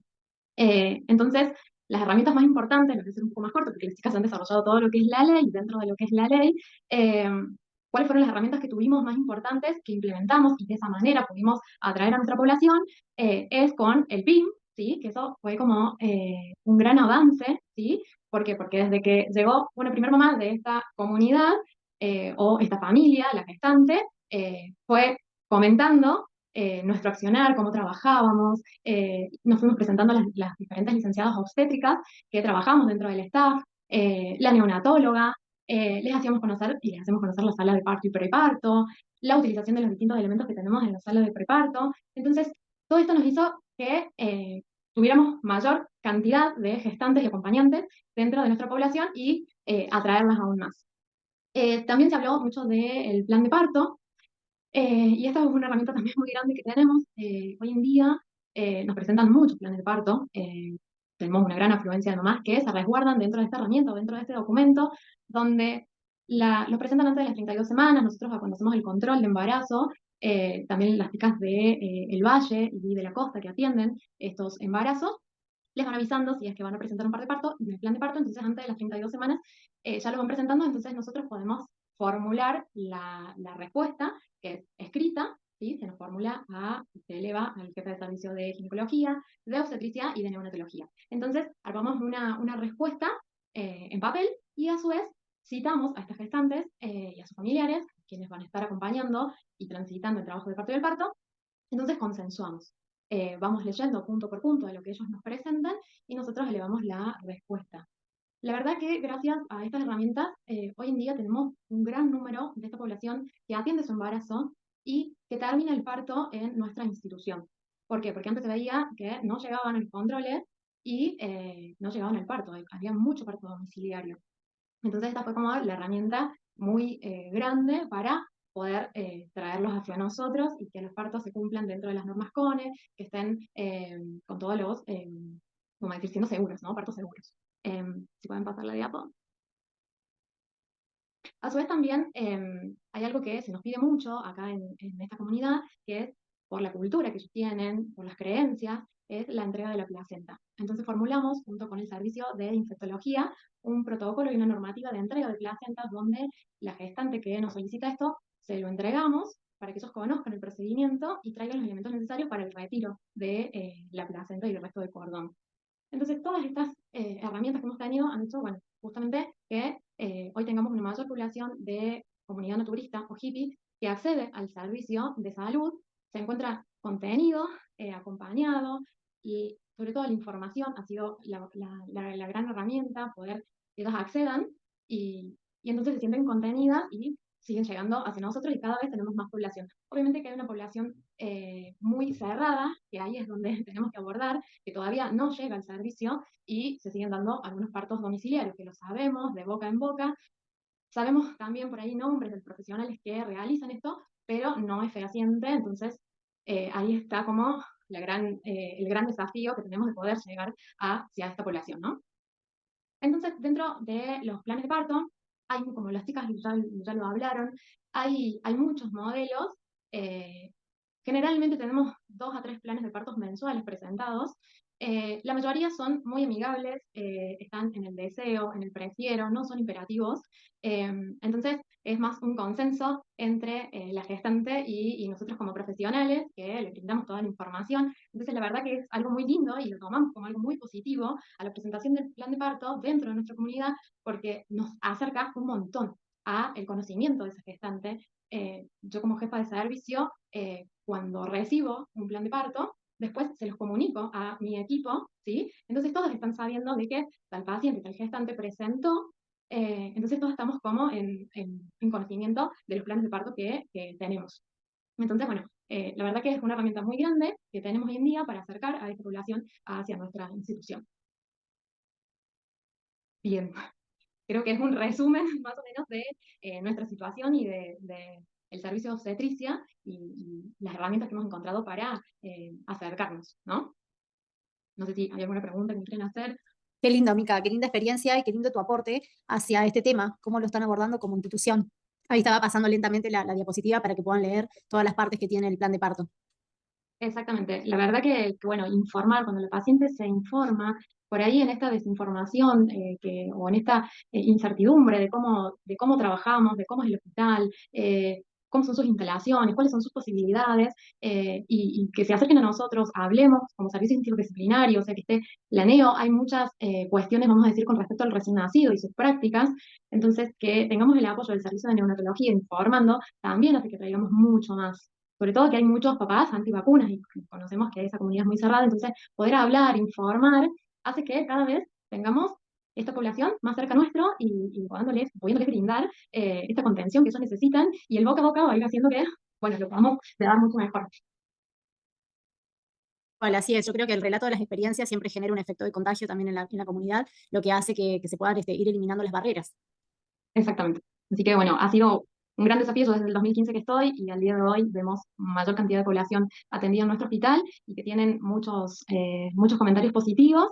Y bueno, será continuar y seguir para poder atravesar la barrera más grande y que todos puedan nacer dentro de una institución pública o privada con parto seguro y dentro de las normas CONE. Bueno, chicos, les voy a compartir pantalla de la última presentación que tenemos en el día de hoy. Está a cargo del Servicio de Adolescencia, perteneciente a la Dirección de Materna e Infancia, y quien va a disertar es la licenciada Verónica Miranda.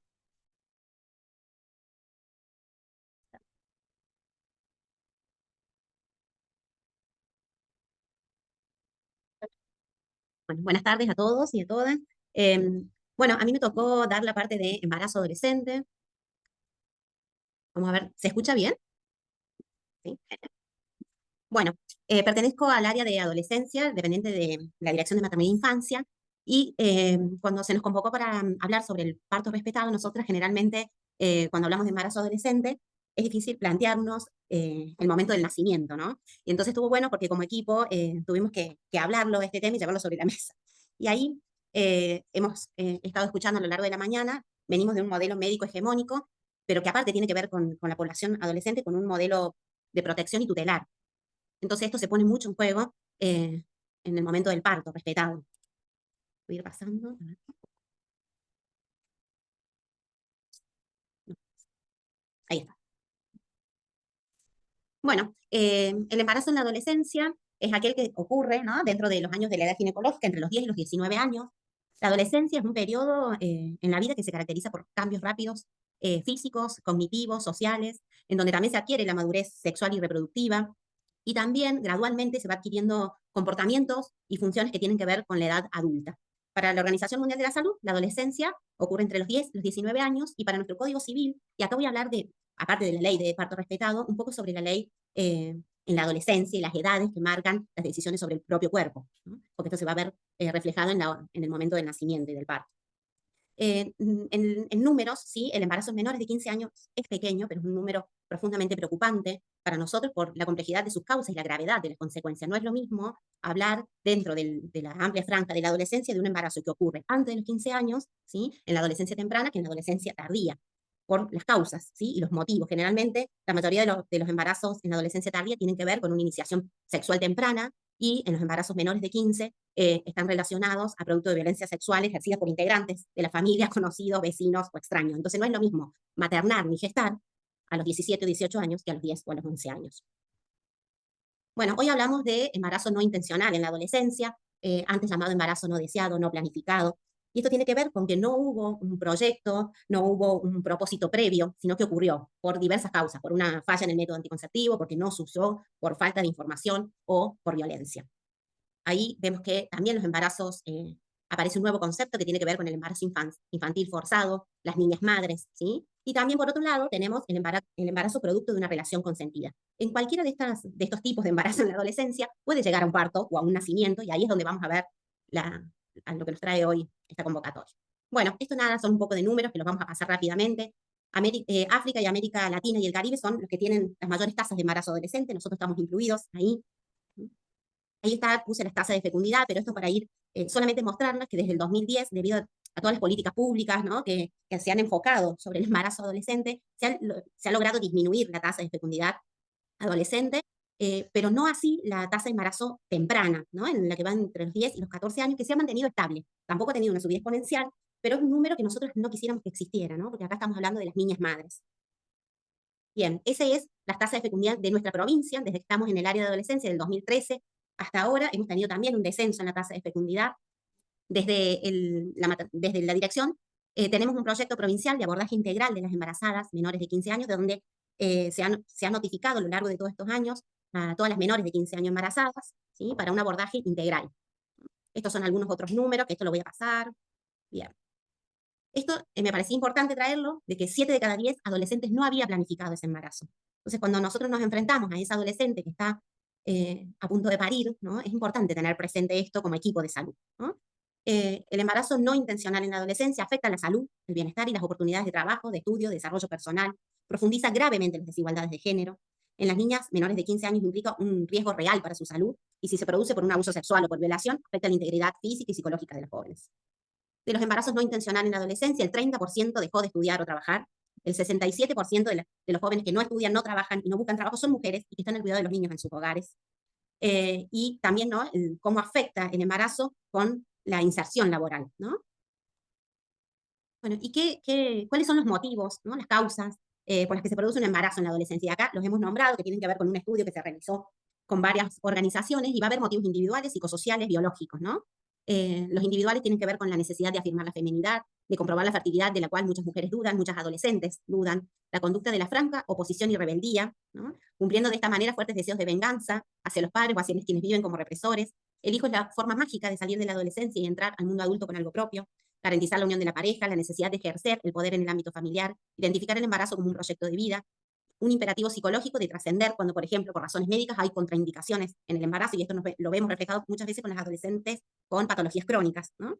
Los motivos psicosociales, alteraciones en el funcionamiento intrafamiliar, tolerancia del medio a la maternidad adolescente, el bajo nivel educativo, migraciones recientes, falta de información o información distorsionada, controversia entre su sistema de valores y el de sus padres, pobreza, escasa o nula accesibilidad al sistema de salud, una forma de acceder a subsidios económicos, banalización de la sexualidad, aumento del consumo de alcohol y de las drogas.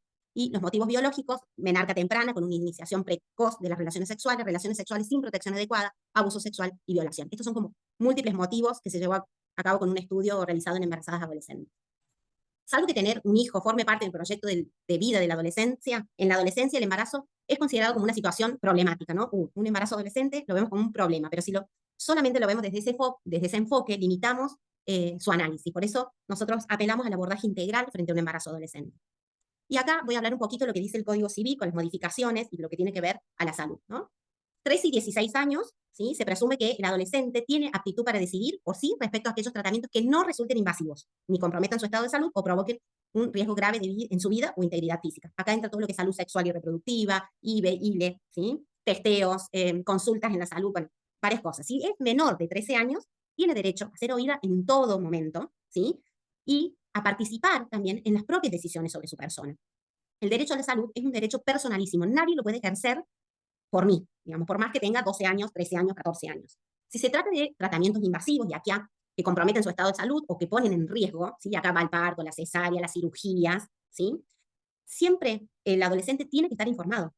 Siempre va a ser quien nos va a autorizar la participación de un adulto de confianza. Puede ser mamá, papá, tía, abuela, una amiga, digamos, es el adulto de referencia, ¿no? Y a partir de los 16 años, ese adolescente es considerado adulto para la toma de decisiones con respecto a su propio cuerpo. Entonces, esto, ¿por qué lo traigo acá? Porque me parecía importante para el momento del parto.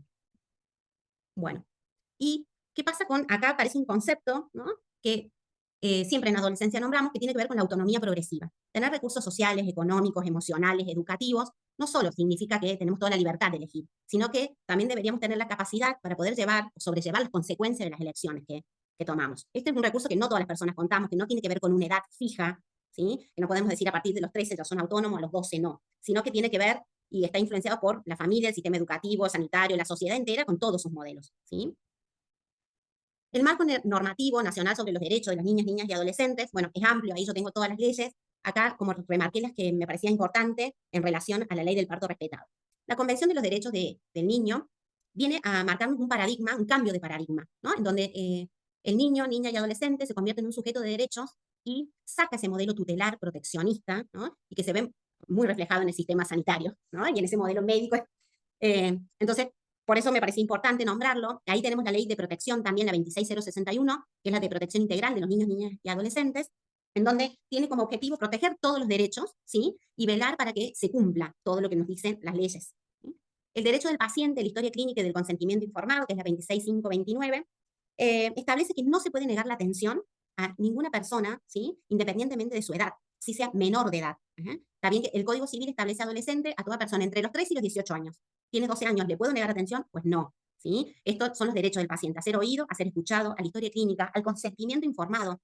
Todo tiene que ser explicado, ¿sí? Y si es menor de 13 años, va a necesitar la asistencia legal de un adulto, ¿sí? Pero siempre todo tiene que ser informado y autorizado por ese adolescente que tenemos al lado, ¿sí? ¿Cuándo voy a poder romper yo esta confidencialidad? En 3 casos. Primero, por orden judicial, si está en riesgo la vida para sí mismo o para terceros, o en un caso de urgencia, ¿sí? Después tenemos, bueno, el Código Civil y Comercial de la Nación, que también lo nombraron en su artículo 644, establece que los progenitores adolescentes, estén casados o no, ¿sí? De cada ley fui sacando lo que se relacionaba al parto respetado, ¿no? La 644 establece que los progenitores adolescentes, estén casados o no, ellos ejercen su responsabilidad parental de sus hijos y toman decisiones igual que una persona adulta en todo lo que tiene que ver con el cuidado de su hijo, con la educación y con la salud, ¿sí?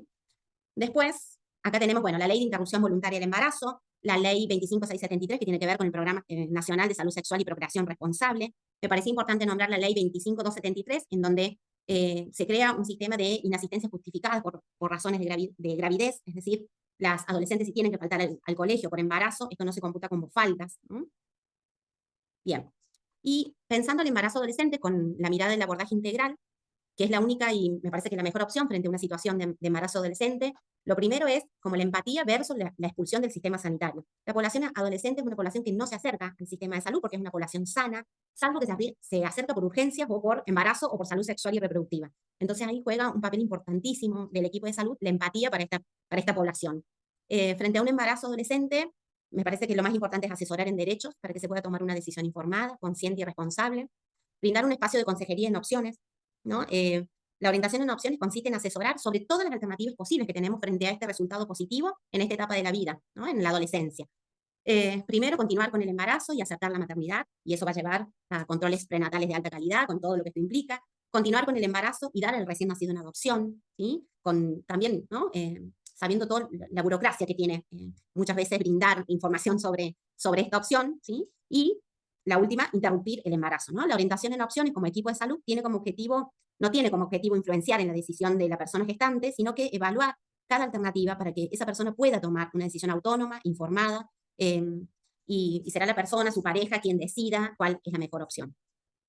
Frente a un embarazo adolescente, lo que no debemos hacer como equipo de salud es asumir el deseo de la maternidad, ¿no? Ante cualquier resultado positivo, asumir que ese embarazo es producto de una relación sexual consentida, ¿no? Convocar a la madre y al padre del niño y el adolescente sin la evaluación de riesgo previa, sin determinar cuáles han sido las circunstancias de ese embarazo y sin contar con el consentimiento de ese niño y adolescente, ¿no? Mostrar fotos, videos, sonidos o detalles técnicos del embarazo, ¿no? Si todavía no hice la consejería en opciones. Bueno, acá les traje algunas frases de un trabajo que nosotros llevamos a cabo hace mucho tiempo que tiene que ver con esto del abordaje integral de las embarazadas menores de 15 años, y está puesto en primera persona porque me parecía importante situarnos para el momento del parto, ¿no? Y lo que ellas nos dicen cuando nosotros les preguntábamos cómo se sentían con el embarazo, cómo se imaginaban el momento del parto, con quién querían estar, cómo viven ese embarazo, ellas nos respondían estas cosas. Muchas cosas, lo siento raro, cambié mucho, antes iba a la escuela, después me iba con mis amigos, salía, ahora es distinto, ya no salgo ni voy a la escuela. No me imagino cómo va a ser el bebé, no me imagino como mamá, pero todo se aprende. Me gustaría que me acompañe mi mamá, quisiera que esté mi mamá, quiero que mi mamá esté a mi lado al momento del parto. Mi mamá es todo. Yo no creía que estaba embarazada, mi mamá me dijo que era verdad. Yo tuve relación, que se rompió, sé que se rompió el globo, al siguiente mes me hice 3 test, dudé y mi mamá me compró otro. Al principio me volví loca con el embarazo, sentía odio por todo porque era una cosa que quería...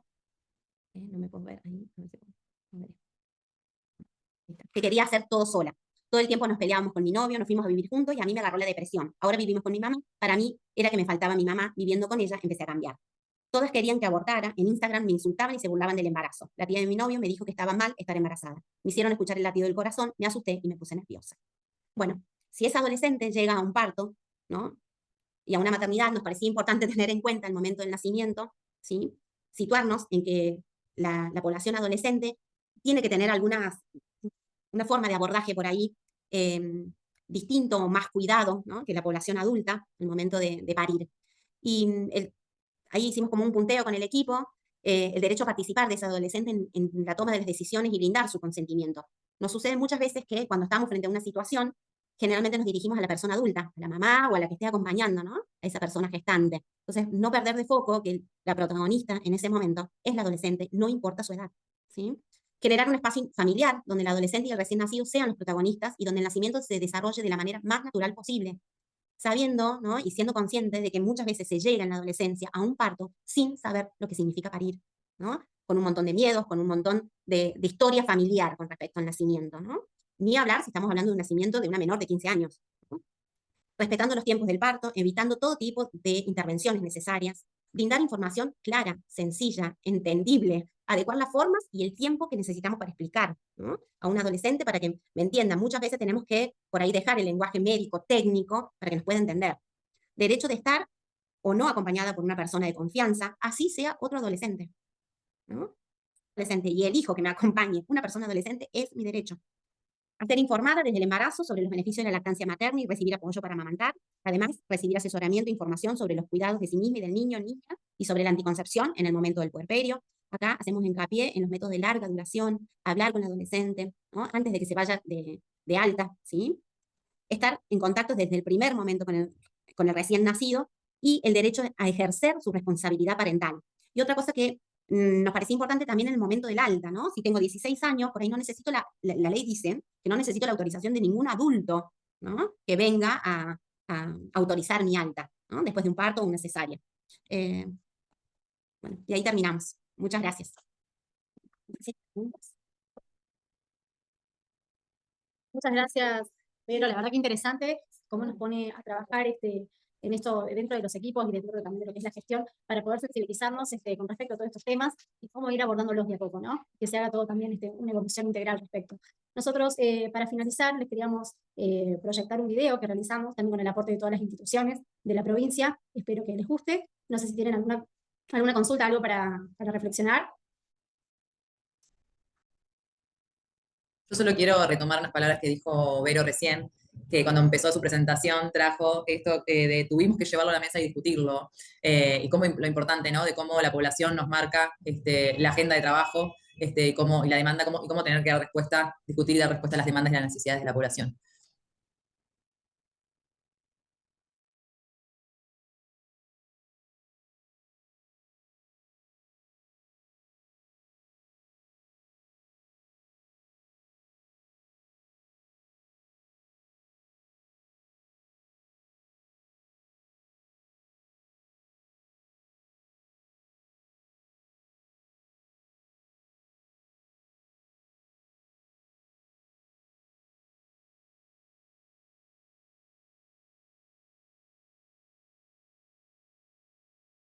En este espacio de reflexión queríamos saber si tenían alguna pregunta de la presentación de Mica o de Vero.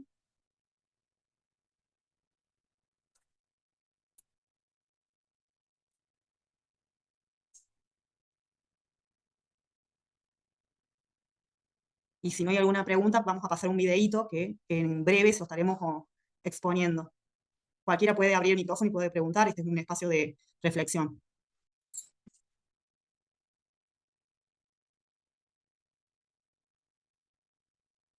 Pero acá, mira. Sí, pero...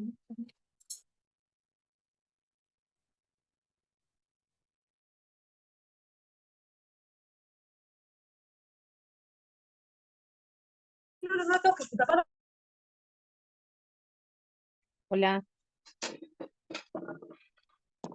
Yo quiero hacer mi reflexión y tiene que ver con traer a la memoria estoy hablando de hace 20 años atrás, cuando yo hice mis prácticas hospitalarias en el antiguo Policlínico de San Luis, cuando estaba la maternidad ahí, y uno ha podido ver la evolución que hemos tenido como provincia con respecto a esto del parto respetado. Cuando se empezaba a hablar hace 20 años de esto, era como que lo veíamos un poco difícil, ¿no?, de implementar, o teníamos muchas trabas.